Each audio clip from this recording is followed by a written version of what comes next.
കർത്താവിൻ്റെ അതിപരിശുദ്ധമായിരിക്കുന്ന നാമം വാഴ്ത്തപ്പെടുമാറാകട്ടെ. എല്ലാ പ്രിയ സഹോദരി സഹോദരന്മാർക്കും കർത്താവായ യേശുക്രിസ്തുവിൻ്റെ വലിയ നാമത്തിലുള്ള സ്നേഹവന്ദനം അറിയിക്കുന്നു. ഇന്ന് ലോകത്ത് എമ്പാടുമുള്ള ക്രിസ്തുമത വിശ്വാസികൾ കർത്താവിൻ്റെ പുനരുത്ഥാനം ആഘോഷിക്കുന്ന ഈസ്റ്റർ സൺഡേ ആണ്. എൻ്റെ പശ്ചാത്തലം പെന്തക്കോസ്ത് ആയിരുന്നു എന്നുള്ളതുകൊണ്ട് ഞങ്ങൾ ക്രിസ്തുമസും ഈസ്റ്ററും ഒന്നും ആഘോഷിക്കുന്ന ആളുകളായിരുന്നില്ല. എന്നാൽ ബ്രദറൻ പെന്തക്കോസ്ത് സമൂഹങ്ങളിൽ ഉള്ള ആത്മീയത ഞങ്ങളുടെയൊക്കെ കാലങ്ങളിൽ പ്രത്യേകിച്ച് സമുദായക്കാരെന്തോ ചെയ്യുന്നോ അതിനെതിരെ പ്രവർത്തിക്കുക, അതാണ് ഞങ്ങളുടെ ഒരു ആത്മീയതയുടെ ലക്ഷണമായിട്ട് ഞങ്ങളെടുത്തത്. അവർ ഈസ്റ്ററും അതുപോലെ ക്രിസ്മസും ഒക്കെ ആഘോഷിക്കും, ഞങ്ങൾ ആഘോഷിക്കില്ല. അവർ ആഭരണം ഇടും, ഞങ്ങൾ ആഭരണം ഇടുകയില്ല. അങ്ങനെയൊക്കെയാണ് ഞങ്ങളുടെ ഭക്തി പ്രദർശിപ്പിക്കാനായിട്ട് ഞങ്ങൾ ആഗ്രഹിച്ചത്. ക്രിസ്മസ് ആഘോഷിക്കണം, അതുപോലെ തന്നെ ഈസ്റ്റർ ആഘോഷിക്കണമെന്നൊന്നും ബൈബിൾ പറഞ്ഞിട്ടില്ല. അപ്പോൾ അതുകൊണ്ട് ആഘോഷിക്കണമെന്ന് നിർബന്ധം പിടിക്കാനൊന്നും പറ്റുകയില്ല.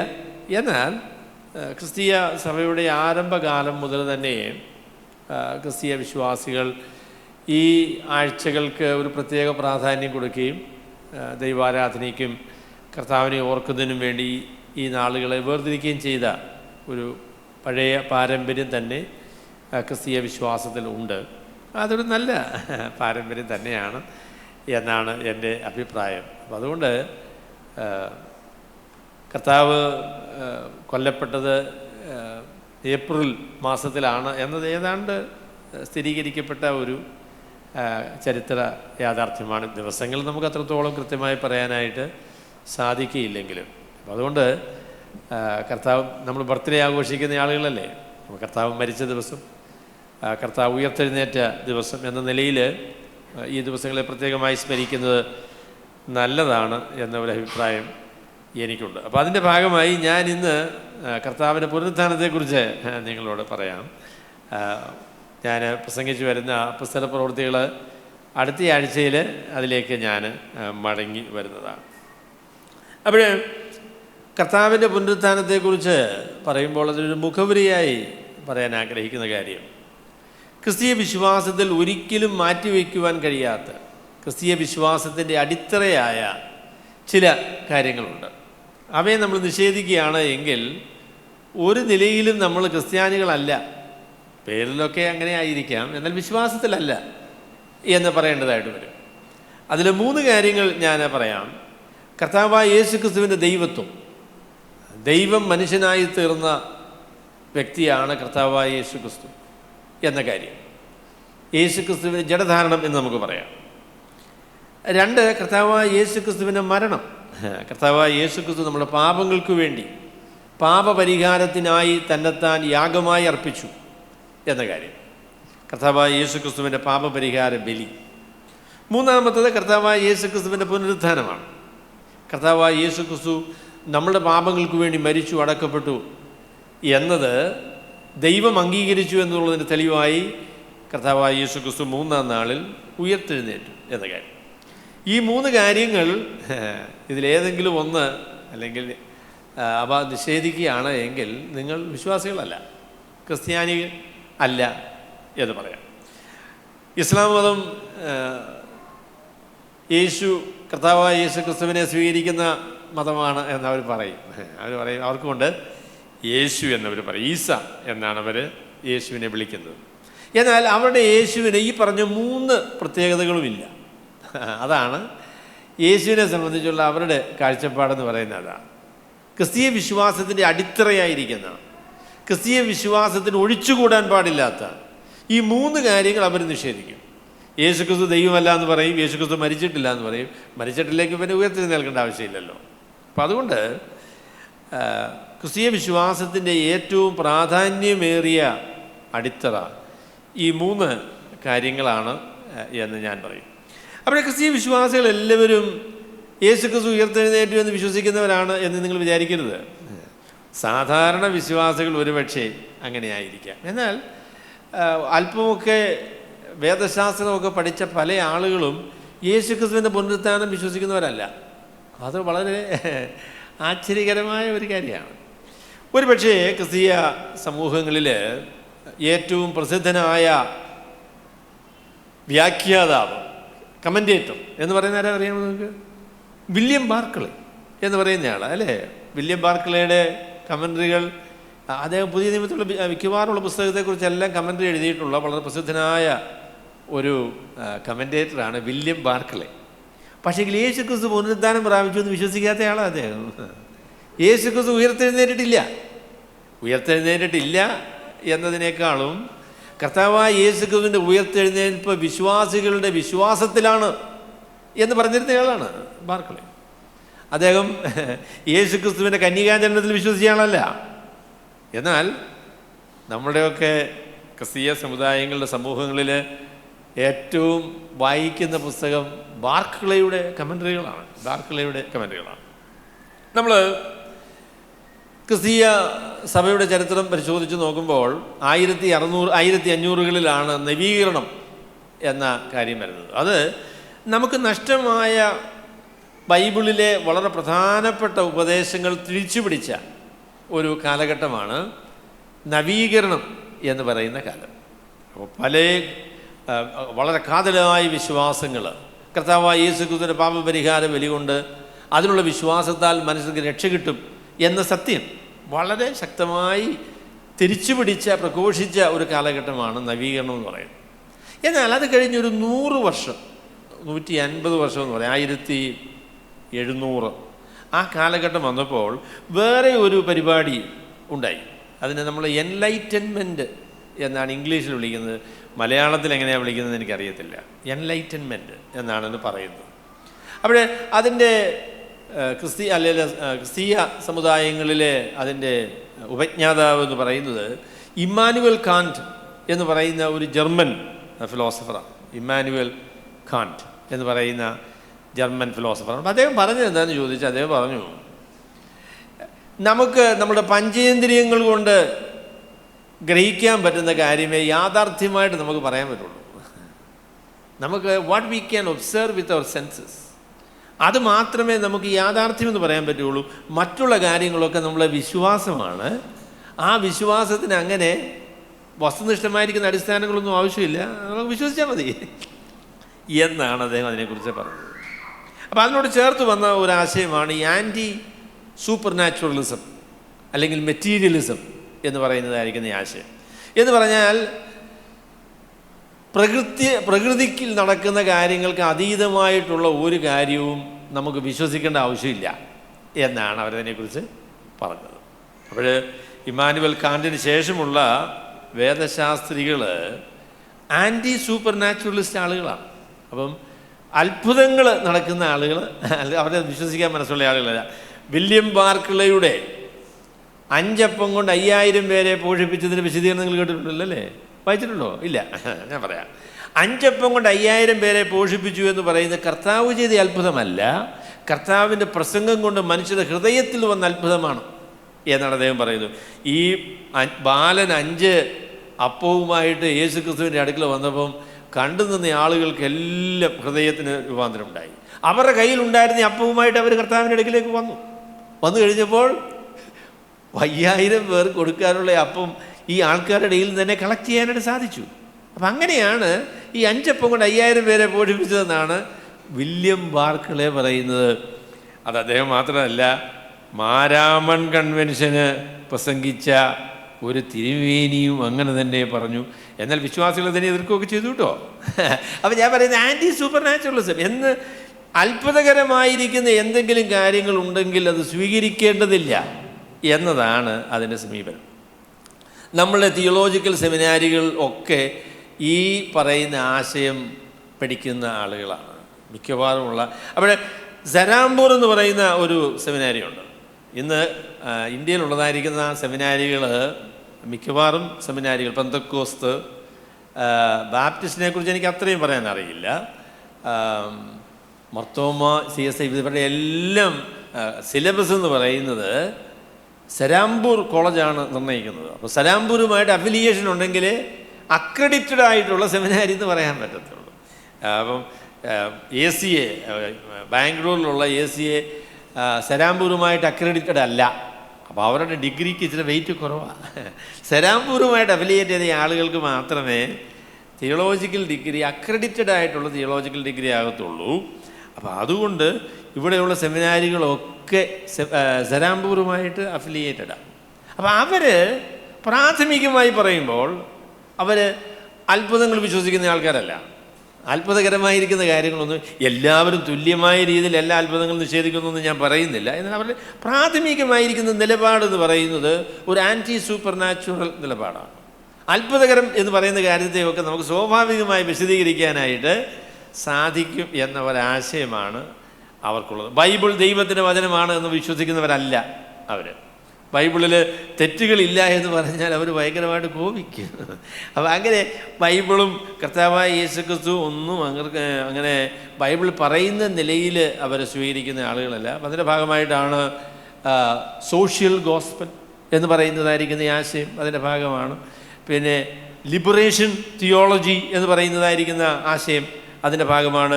ഒരുപക്ഷെ കേരളത്തിലെ ഏറ്റവും പ്രസിദ്ധനായ ഈ കാര്യങ്ങളുടെ വക്താവ് എന്ന് പറയുന്നത് ഡോക്ടർ MM തോമസ് ആയിരുന്നു. ഡോക്ടർ MM തോമസ് ഈ പറയുന്ന ആശയങ്ങളൊക്കെ പറഞ്ഞ ആളാണ്. അപ്പം ഞാൻ പറയുന്നത്, അപ്പോൾ എല്ലാ ആൾക്കാരും യേശുക്രിസ്തു ഉയർത്തെഴുന്നേറ്റെന്ന് വിശ്വസിക്കുന്നവരാണ്, അല്ലെങ്കിൽ ക്രിസ്തീയ സമൂഹത്തിലുള്ള എല്ലാവരും എന്ന് വിചാരിക്കരുത്. കർത്താവായ യേശുക്രിസ്തു ശാരീരികമായി, അല്ലെങ്കിൽ കർത്താവായ യേശുക്രിസ്തുവിൻ്റെ ശരീരം കല്ലറയിൽ വെച്ചത്, അത് യേശുക്രിസ്തു അതിന് ജീവൻ പ്രാപിച്ച് ശാരീരികമായി യേശുക്രിസ്തു ഉയർത്തെഴുന്നേറ്റു എന്ന് ഇവർ വിശ്വസിക്കില്ല.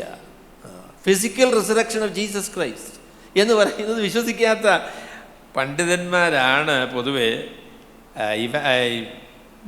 ലിബറൽ തിയോളജി എന്നാണ് അതിന് പറയുന്നത്. അതിനുള്ള പൊതുവെ ആ ആശയമാണ് അവർ പറയുന്നത്. അതിൻ്റെ ഏറ്റവും പ്രധാനപ്പെട്ട വക്താക്കളായിട്ട് പിന്നീട് തീർന്നത് ട്യൂബിംഗൻ എന്ന് പറയുന്നതായിരിക്കുന്ന ഒരു വളരെ പ്രസിദ്ധമായിരിക്കുന്ന ഒരു വേദശാസ്ത്ര സ്ഥലമുണ്ട്. ട്യൂബിംഗൻ ജർമ്മനിയിലാണ്. അപ്പോൾ അവരാണതിൻ്റെ വലിയ വക്താക്കളായിട്ട് വന്നത്. പ്രസിദ്ധരായിരിക്കുന്ന ഒരുപാട് വേദ പണ്ഡിതന്മാരെന്ന് പറഞ്ഞ ആൾക്കാർ ആ സംവിധാനത്തിൻ്റെ ഭാഗമാണ്. ബുൾട്ട്മാൻ എന്നൊക്കെ നിങ്ങൾ കേട്ടിട്ടുണ്ട് എങ്കിൽ അവരൊക്കെ ഈ ആശയം പറഞ്ഞ ആളുകളാണ് എന്ന് നമുക്കറിയാം. അപ്പം അതുകൊണ്ട് ഞാൻ പറയാം, നിങ്ങളുടെ അച്ഛന്മാരോടൊക്കെ നിങ്ങൾ സത്യമായിട്ടത് ചോദിക്കണം. യേശുക്രിസ്തു ശരീരത്തോടുകൂടെ 3-ാം നാൾ ഉയർത്തെഴുന്നേറ്റു എന്ന് നിങ്ങൾ വിശ്വസിക്കുന്നവരാണോ എന്ന് ചോദിക്കണം. അപ്പം അവരതിനൊക്കെ ഇങ്ങനെ ഇതിനകത്തുള്ളൊരു വലിയ വഞ്ചന പറയാം. നമ്മൾ ഉപയോഗിക്കുന്ന ഭാഷയൊക്കെ ഉപയോഗിക്കും കേട്ടോ. ഉയർത്തെഴുന്നേറ്റു. പക്ഷെ എവിടെയാണ് ഉയർത്തെഴുന്നേറ്റത്? അത് നമ്മുടെ വിശ്വാസത്തിലാണ് ഉയർത്തെഴുന്നേറ്റത്. നമുക്ക് യേശുക്രിസ്തുവിന്റെ പുനരുത്ഥാനത്തെക്കുറിച്ചുള്ള വിശ്വാസം വേണം. ഇല്ലെങ്കിൽ നമുക്ക് എങ്ങനെയാണ് ജീവിക്കാൻ പറ്റുക? It is A resurrection in the faith of the disciples. ശിഷ്യന്മാർ വിശ്വാസത്തിലുള്ള ഉയർത്തെഴുന്നേൽപ്പാണ് കർത്താവായ യേശുക്രിസ്തുവിൻ്റെ ഉയർത്തെഴുന്നേൽപ്പ് എന്ന് പറയുന്ന ഒരുപാട് ആളുകളുണ്ട്. അങ്ങനെ പറഞ്ഞ ആളാണ് വില്യം ബാർക്ലി എന്ന് പറയുന്ന ആൾ. അദ്ദേഹമാണ് വളരെ പ്രസിദ്ധനായിരിക്കുന്ന പണ്ഡിതനായിട്ട് നമ്മുടെ സമൂഹത്തിലൊക്കെ അംഗീകരിക്കപ്പെട്ട ഒരു ആളാണ് വില്യം ബാർക്ലി. അപ്പോൾ ഞാൻ പറഞ്ഞത്, ബൈബിൾ പറയുന്ന കർത്താവായ യേശുക്രിസ്തുവിൻ്റെ പുനരുത്ഥാനം physical resurrection of the Lord Jesus Christ. കർത്താവായ യേശുക്രിസ്തു ശരീരത്തിൽ പുനരുത്ഥാനം പ്രാപിച്ചു എന്ന കാര്യമാണ് ദൈവവചനമായിരിക്കുന്ന വിശുദ്ധ ബൈബിൾ നമ്മളോട് പറയുന്നത്. അപ്പോൾ ആ കാര്യമാണ് ഞാൻ നിങ്ങളോട് പറയാനായിട്ട് ആഗ്രഹിക്കുന്നത്. കർത്താവായ യേശുക്രിസ്തുവിൻ്റെ മരണം പോലെ തന്നെ യാഥാർത്ഥ്യമായ കാര്യമാണ് കർത്താവായ യേശുക്രിസ്തുവിൻ്റെ പുനരുത്ഥാനം എന്ന് പറയുന്നതായിരിക്കുന്ന കാര്യം. ശരി, ഈ ആശയത്തെ അല്ലെങ്കിൽ ഈ കാര്യം അപ്പോസ്തലനായ യോഹന്നാൻ പറയുന്നത് ഞാൻ നിങ്ങളുടെ ശ്രദ്ധയിലേക്ക് കൊണ്ടുവരാം. യോഹന്നാൻ അപ്പോസ്തലൻ്റെ എഴുത്തിൽ പുനരുത്ഥാനത്തെക്കുറിച്ച് പറയുന്ന എല്ലാ കാര്യമൊന്നും പറയാനായിട്ട് എനിക്ക് സാധിക്കുകയില്ല. എന്നാൽ അദ്ദേഹം പറയുന്ന വളരെ പ്രധാനപ്പെട്ട ചില കാര്യങ്ങൾ ഞാൻ നിങ്ങളോട് പറയാം. അത് യോഹന്നാൻ്റെ സുവിശേഷം 20-ാമത്തെ അധ്യായത്തിൻ്റെ ആദ്യത്തെ 10 വാക്യങ്ങളാണ്. യോഹന്നാൻ്റെ സുവിശേഷം 20-ാമത്തെ അധ്യായത്തിൻ്റെ ആദ്യത്തെ 10 വാക്യങ്ങളാണ്. അത് ഞാൻ വായിക്കുന്നു. ആഴ്ചവട്ടത്തിൽ 1-ാം നാൾ മഗ്ദലക്കാരത്തി മറിയ രാവിലെ ഇരുട്ടുള്ളപ്പോൾ തന്നെ കല്ലറയ്ക്കൽ ചെന്ന് കല്ലറ വാതിൽക്കൽ നിന്ന് കല്ല് നീങ്ങിയിരിക്കുന്നത് കണ്ടു. അവൾ ഓടി ശിമോൻ പത്രോസിൻ്റെയും യേശുവിന് പ്രിയനായ മറ്റേ ശിഷ്യൻ്റെയും അടുക്കൽ ചെന്നു. കർത്താവിനെ കല്ലറയിൽ നിന്ന് എടുത്തുകൊണ്ടുപോയി അവനെ എവിടെ വച്ചു എന്ന് ഞങ്ങൾ അറിയുന്നില്ല എന്ന് അവരോട് പറഞ്ഞു. അതുകൊണ്ട് പത്രോസും മറ്റേ ശിഷ്യനും പുറപ്പെട്ട് കല്ലറയ്ക്കൽ ചെന്നു. ഇരുവരും ഒന്നിച്ചോടി. മറ്റേ ശിഷ്യൻ പത്രോസിനേക്കാൾ വേഗത്തിൽ ഓടി ആദ്യം കല്ലറയ്ക്കൽ എത്തി. കുനിഞ്ഞു നോക്കി ശീലകൾ കിടക്കുന്നത് കണ്ടു. അകത്ത് കടന്നില്ല താൻ. അവൻ്റെ പിന്നാലെ ശിമോൻ പത്രോസും വന്നു കല്ലറയിൽ കടന്നു. ശീലകൾ കിടക്കുന്നതും അവൻ്റെ തലയിൽ ചുറ്റിയിരുന്ന റൂമാൽ ശീലകളോട് കൂടെ കിടക്കാതെ വേറിട്ട് ഒരിടത്ത് ചുരുട്ടി വെച്ചിരിക്കുന്നതും കണ്ടു. ആദ്യം കല്ലറയ്ക്കലെത്തിയ മറ്റേ ശിഷ്യനും അപ്പോൾ അകത്ത് ചെന്ന് കണ്ടു, വിശ്വസിച്ചു. അവൻ മരിച്ചവരിൽ നിന്ന് ഉയർത്തെഴുന്നേൽക്കേണ്ടതാകുന്നു എന്നുള്ള തിരുവെഴുത്ത് അവർ അതുവരെ അറിഞ്ഞില്ല. അങ്ങനെ ശിഷ്യന്മാർ വീട്ടിലേക്ക് മടങ്ങിപ്പോയി. നമ്മൾ 4 സുവിശേഷങ്ങളിലും കർത്താവായ യേശു ക്രിസ്തുവിൻ്റെ പുനരുത്ഥാനത്തെക്കുറിച്ച് ഇവർ പറയുന്നുണ്ട്. 4 സുവിശേഷകന്മാരും കർത്താവായ യേശു ക്രിസ്തുവിൻ്റെ പുനരുത്ഥാനത്തെക്കുറിച്ച് പറയുന്നുണ്ട്. രാവിലെ മാത്യു സഹോദരൻ അത് സൂചിപ്പിച്ചതാണ്. അപ്പോൾ അത് പറയുമ്പോഴേ തമ്മിൽ ചില വൈരുദ്ധ്യങ്ങളുണ്ടോ എന്ന് സംശയം തോന്നാനുള്ള സാഹചര്യമുണ്ട്. വൈരുദ്ധ്യമുണ്ടോ എന്ന് ചിന്തിക്കാനുള്ളതായ സാഹചര്യമുണ്ട്. എന്നാൽ നിങ്ങൾ വളരെ ശ്രദ്ധയോടുകൂടെ അത് പരിശോധിക്കുകയാണ് എങ്കിൽ ഈ പറയുന്ന കാര്യത്തിൽ വൈരുദ്ധ്യമില്ല എന്ന് കണ്ടെത്താനായിട്ട് സാധിക്കും. പല ഇസ്ലാമിക ചിന്തയിലുള്ള ആളുകൾ പിന്നെ ബൈബിൾ ശരിയല്ല, പൂർണ്ണമായും വിശ്വസിക്കാൻ പറ്റുകയില്ല എന്ന് പറയുന്ന ആളുകളൊക്കെ ഈ വേദഭാഗങ്ങളെയൊക്കെ ചൂണ്ടിക്കാണിച്ചാണ് ബൈബിളിൽ തമ്മിൽ വൈരുദ്ധ്യമുണ്ട് എന്ന് പറയുന്നത്. അപ്പോൾ പറയും മർക്കോസിൻ്റെ സുവിശേഷത്തിലെ കർത്താവിൻ്റെ കല്ലറയ്ക്കൽ വന്നത് 3 സ്ത്രീകളാണ് അല്ലേ? മഗ്ദലക്കാരത്തി മറിയ, പിന്നെ കർത്താവിൻ്റെ യോസയുടെ യാക്കോബിൻ്റെ അമ്മയായിരിക്കുന്ന മറിയ ശലോമി. ഇങ്ങനെ 3 ആളുകൾ കല്ലറയ്ക്കൽ വന്നതായിട്ടാണ് മർക്കോസ് പറയുന്നത്. മത്തായി സുവിശേഷത്തിൽ 2 ആൾക്കാരെ കാണാൻ പറ്റും. പിന്നെ മഗ്ദലക്കാരത്തി മറിയയും മറ്റേ മറിയയും അല്ലേ? അങ്ങനെയാണ് അതിനെക്കുറിച്ച് പറയുന്നത്. യോഹന്നാന്റെ സുവിശേഷത്തിൽ വരുമ്പോൾ ഒരാളിനെ മാത്രമേ കാണാനായിട്ട് സാധിക്കുന്നുള്ളൂ. അപ്പോൾ അതെങ്ങനെയാണ് എന്നുള്ളതായിരിക്കുന്നൊരു ചോദ്യമുണ്ട്. അത് ന്യായമായിരിക്കുന്ന ചോദ്യമാണ്. എന്നാൽ മഗ്ദലക്കാരത്തി മറിയ പറഞ്ഞ പ്രസ്താവന നിങ്ങളൊന്ന് നോക്കുക. അപ്പോൾ അവർ ഓടി പറഞ്ഞത് അതിൻ്റെ 2ാമത്തെ വാക്യം, അവൾ ഓടി ശിമോൻ പത്രോസിൻ്റെയും യേശുവിനെ പ്രിയനായ മറ്റേ ശിഷ്യൻ്റെയും അടുക്കൽ ചെന്നു. കർത്താവിനെ കല്ലറയിൽ നിന്ന് എടുത്തുകൊണ്ടുപോയി അവനെ എവിടെ വെച്ചു എന്ന് എങ്ങനെ പറഞ്ഞേക്കുന്നത്? ഞങ്ങൾ അറിയുന്നില്ല എന്ന് പറഞ്ഞല്ലേ. അപ്പോൾ അതിനും വിശദീകരണമൊക്കെ ചില ആൾക്കാരൊക്കെ ദുഷ്ടന്മാർ പറയും കേട്ടോ. എന്നാൽ ഞങ്ങളുടെയൊക്കെ ഭാഷയിൽ ഞങ്ങളെന്ന് പറഞ്ഞാൽ ബഹുവചനമാണ് അല്ലേ? എന്ന് പറഞ്ഞാൽ ഇവിടെ ഓടി വന്നതും പറഞ്ഞതും മഗ്ദലക്കാരത്തി മറിയയ്ക്കാണ് യോഹന്നാൻ ശ്രദ്ധ കൊടുക്കുന്നത് എങ്കിലും മഗ്ദലക്കാരത്തി മറിയ തന്നെയല്ല എന്നുള്ള കാര്യം ആ പ്രസ്താവനയിൽ നിന്ന് വ്യക്തമാണ്. ഞങ്ങൾ അറിയുന്നില്ല. അപ്പം ഞങ്ങളാണ് പോയത്. പക്ഷേ യോഹന്നാൻ ആ ഞങ്ങളിൽ ഒരാളിനെ കുറിച്ച് മാത്രമേ പറയുന്നുള്ളൂ. കാരണം യോഹന്നാൻ്റെ വിശദീകരണത്തിൽ പ്രത്യേകമായിട്ട് മഗ്ദലക്കാരത്തി മറിയയ്ക്കാണ് കർത്താവിൻ്റെ പുനരുത്ഥാനത്തെക്കുറിച്ച് സാക്ഷ്യം പറയാനായിട്ടുള്ള ആ അവകാശം കൊടുത്തിരിക്കുന്നത്, യോഹന്നാൻ കൊടുത്തിരിക്കുന്നത് അവൾക്കാണ്. അപ്പോൾ അതുകൊണ്ട് യോഹന്നാൻ മഗ്ദലക്കാരത്തി മറിയയുടെ ആ ഒരു കാഴ്ചപ്പാടിലാണ് കാര്യങ്ങളെ വിശദീകരിക്കുന്നത്. എന്ന് വെച്ച് മഗ്ദലക്കാരത്തി മറിയയുടെ കൂടെ മറ്റാരും ഇല്ലായിരുന്നു എന്ന് യോഹന്നാൻ പറയുന്നില്ല. അവരുടെ കൂടെ വേറെ ആളുകളുണ്ടായിരുന്നു, അവരെ ശ്രദ്ധിച്ചില്ല എന്നേ ഉള്ളൂ. ഇപ്പം നമ്മളൊരാളിനെ കുറിച്ച് 3 പേരെ വീട്ടിൽ വന്നു, പക്ഷേ നമ്മൾ പ്രത്യേകമായിട്ട് വേറെ ആളോട് സംസാരിക്കുമ്പോൾ ഇല്ല യോഹന്നാച്ചന് വീട്ടിൽ ഞങ്ങൾ സന്ദർശിക്കാനായിട്ട് വന്നതായിരുന്നു, യോഹന്നാച്ചൻ ഇന്ന കാര്യമൊക്കെ പറഞ്ഞു. അപ്പോൾ യോഹന്നാച്ചന് ഉള്ള പ്രാധാന്യമാണ് എനിക്കും അതുപോലെ തന്നെ ഞാൻ സംസാരിക്കുന്നയാളിനും യോഹന്നാച്ചനെ ആ പരിചയം. അപ്പം ഞങ്ങൾ യോഹന്നാച്ചനെ കുറിച്ചാണ് പറയുന്നത്. പക്ഷേ യോഹന്നാച്ചൻ്റെ കൂടെ വേറെ 2 പേരുണ്ടായിരുന്നു, അവരുടെ കാര്യം ഞാൻ പറഞ്ഞില്ല. അയ്യോ, ഇദ്ദേഹം പറഞ്ഞത് കള്ളമാണല്ലോ യോഹന്നാച്ചൻ്റെ കൂടെയുള്ള ആൾക്കാരെക്കുറിച്ച് നിങ്ങൾ പറഞ്ഞില്ലല്ലോ. എൻ്റെ പൊന്നെ, യോഹന്നാച്ചൻ്റെ കൂടെയുള്ള ആൾക്കാരെക്കുറിച്ച് പറയാനായിട്ട് എനിക്ക് ആവശ്യം വന്നില്ല, അങ്ങനൊരു ചോദ്യം ഉണ്ടായില്ല.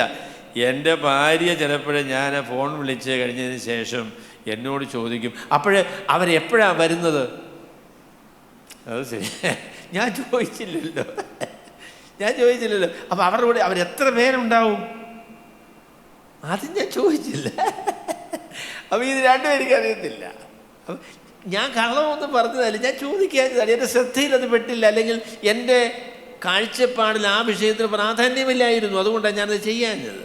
അപ്പോൾ ഒരു വിശദീകരണം പറയുമ്പോൾ ആ വിശദീകരണം പറഞ്ഞ ആളിൻ്റെ ഉദ്ദേശ്യം എന്താണ്, ഏത് നിലയിലാണ് അദ്ദേഹം അതിനെക്കുറിച്ച് പറയുന്നത് എന്നുള്ളത് കണക്കിലെടുക്കാതെ ഈ പറഞ്ഞ ആൾ പറഞ്ഞതിന് വിരുദ്ധമായിട്ടാണല്ലോ മറ്റൊരാൾ പറഞ്ഞതെന്ന് പറഞ്ഞാൽ മറ്റേ ആൾ വേറൊരു കാഴ്ചപ്പാടിൽ നിന്നുകൊണ്ടാണ് അത് പറയുന്നത്. അതുകൊണ്ടാണ് അവരെ കൂടെ ഉൾപ്പെടുത്തി പറഞ്ഞിരിക്കുന്നത്. അപ്പോൾ അതുകൊണ്ട് ദൂതന്മാർ 2 പേരെ കണ്ടു എന്ന് പറയുന്നതുകൊണ്ട്, ഒരാളുടെ കണ്ടു എന്ന് പറയുന്നുണ്ട്. അപ്പോൾ 2 പേരുണ്ടായിരുന്നെങ്കിൽ ഒരാളിനെ കുറിച്ച് പറയുന്നതിൽ കുഴപ്പമൊന്നുമില്ലല്ലോ.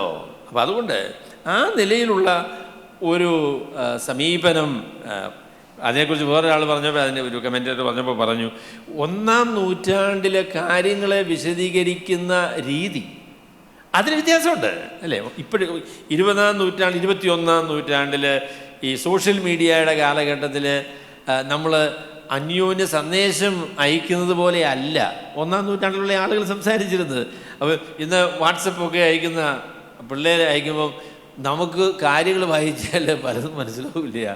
ഓരോ അതിലൊക്കെ ചെറിയ ചെറിയ അതിനെ ചുരുക്കി പറയുന്ന ഓരോ സംവിധാനങ്ങളുണ്ട്. സാധാരണക്കാർ ചിലപ്പോൾ അത് മനസ്സിലാവില്ല. അപ്പോൾ ഓരോ കാലഘട്ടത്തിൽ കാര്യങ്ങൾ വിശദീകരിക്കുന്നതിനും വ്യത്യാസമുണ്ട്. അതുപോലെ തന്നെ ഉദ്ധരണികൾ ഉപയോഗിക്കുന്നതിനെ സംബന്ധിച്ച് നമ്മളാണെങ്കിൽ ഇൻവേർട്ടഡ് കോമാസിലാണ് ഉദ്ധരണികൾ പറയാറ്. എന്നാൽ 1-ാം നൂറ്റാണ്ടിലുള്ള ആളുകൾ അങ്ങനെ ചെയ്തിരുന്നില്ല, അത് അവരുടെ രീതിയായിരുന്നില്ല എന്ന് നമുക്ക് കാര്യങ്ങൾ പരിശോധിച്ച് നോക്കിയാൽ മനസ്സിലാക്കാനായിട്ട് സാധിക്കും. അപ്പോൾ ഈ 4 സുവിശേഷങ്ങളിലും കർത്താവായ യേശുക്രിസ്തുവിൻ്റെ പുനരുത്ഥാനത്തെക്കുറിച്ച് പറഞ്ഞിരിക്കുന്നതിലുള്ള വ്യത്യാസങ്ങൾ എഴുത്തുകാരുടെ ഉദ്ദേശ്യമനുസരിച്ചാണ് ആ വ്യത്യാസങ്ങൾ വന്നിരിക്കുന്നത്. അല്ലാതെ അവർ പറഞ്ഞ കാര്യങ്ങൾ തമ്മിൽ വൈരുദ്ധ്യമാണ് എന്നുള്ള നിലയിൽ അല്ല. അത് വിശദീകരിക്കാനായിട്ട് ഒരുപാട് പരിശ്രമങ്ങൾ വിശ്വാസികൾ നടത്തിയിട്ടുണ്ട്. മനസ്സുണ്ടെങ്കിൽ അത് സ്വീകരിക്കുവാൻ കഴിയുന്ന നിലയിലുള്ള സ്വീകാര്യമായ കാര്യങ്ങൾ തന്നെയാണ്. ഞാൻ വിശ്വാസത്തെക്കുറിച്ച് പറയുമ്പോൾ ഞാൻ പിന്നീട് അവസാനം അതിനെക്കുറിച്ചൊരു പ്രസ്താവന കൂടെ ഞാൻ പറഞ്ഞോളാം. അപ്പോൾ ഇവർ യോഹന്നാൻ അപ്പോസ്തലൻ മഗ്ദലക്കാരത്തി മറിയയുടെ കാഴ്ചപ്പാടിൽ ആണ് കർത്താവായ യേശുക്രിസ്തുവിൻ്റെ പുനരുത്ഥാനത്തെക്കുറിച്ച് പറയാനായിട്ട് ആഗ്രഹിക്കുന്നത്. അവിടെ അദ്ദേഹം പറയുന്ന ആദ്യത്തെ കാര്യം, അല്ലെങ്കിൽ ഞാൻ ഇതിൽ നിന്ന് പറയാൻ ആഗ്രഹിക്കുന്ന ആദ്യത്തെ കാര്യം പുനരുത്ഥാനത്തിൻ്റെ പ്രാധാന്യത്തെക്കുറിച്ചാണ്. പുനരുത്ഥാനത്തിൻ്റെ പ്രാധാന്യത്തെക്കുറിച്ചാണ് ഞാൻ പറയാൻ ആഗ്രഹിക്കുന്നത്. ഇത് എല്ലാ എഴുത്തുകാരും ഒരു നിലയിൽ അല്ലെങ്കിൽ മറ്റൊരു നിലയിൽ അവതരിപ്പിച്ചിട്ടുള്ള കാര്യമാണ്. എന്ന് പറഞ്ഞാൽ കർത്താവായ യേശുക്രിസ്തുവിൻ്റെ പുനരുത്ഥാനം എന്നത് ഒരു പുതിയ യുഗത്തിൻ്റെ തുടക്കമാണ്, ഒരു പുതിയ ആരംഭമാണ്, മനുഷ്യൻ്റെ പ്രതീക്ഷയുടെയും പ്രത്യാശയുടെയും ഒരു പൂർത്തീകരണമാണ് എന്ന നിലയിലാണ് ഈ എഴുത്തുകാരെല്ലാം കർത്താവിൻ്റെ പുനരുത്ഥാനത്തെ അവതരിപ്പിക്കുന്നത്. It is A new beginning, it's A new day. ഇതൊരു പുതിയ ആരംഭമാണ്, ഇതൊരു പുതിയ തുടക്കമാണ്, ഇതൊരു പ്രതീക്ഷയുടെ ദിവസമാണ്, ഇതൊരു വിജയത്തിൻ്റെ ഒരു ബ്രേക്ക് ത്രൂ ആണ് എന്നുള്ള നിലയിലാണ് ഈ എഴുത്തുകാരെല്ലാം തന്നെ നമ്മൾ പുനരുത്ഥാനത്തെ അവതരിപ്പിക്കുന്നത്. ആ നിലയിലാണ് എന്ന് കാണാം. ആഴ്ചവട്ടത്തിൻ്റെ 1-ാം നാൾ, ആഴ്ചവട്ടത്തിൻ്റെ 1-ാം നാൾ രാവിലെ ഇരുട്ടുള്ളപ്പോൾ തന്നെ മഗ്ദലക്കാരത്തി മറിയ കല്ലറയുടെ അടുക്കൽ ചെന്നു.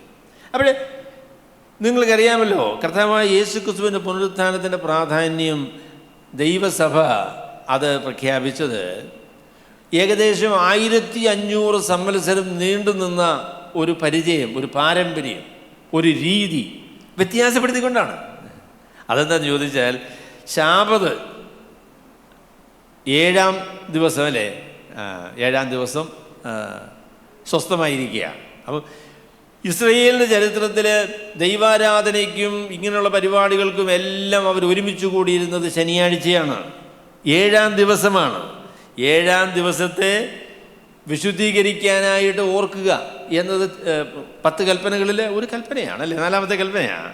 അവിടെ ഈ പാരമ്പര്യം, ഈ കൽപ്പന 1500 സംവത്സരങ്ങൾ അനുവർത്തിച്ചതായിരിക്കുന്ന യഹൂദന്മാർ വിശ്വാസികളായി തീർന്നപ്പോൾ അവർ ആരാധന ആഴ്ചവട്ടത്തിൻ്റെ 1-ാം ദിവസത്തിലേക്ക് മാറ്റി. ആരാധന ആഴ്ചവട്ടത്തിൻ്റെ 1-ാം ദിവസത്തിലേക്ക് മാറ്റി. അതിൻ്റെ കാരണം യേശുക്രിസ്തുവിൻ്റെ പുനരുത്ഥാനമാണ്.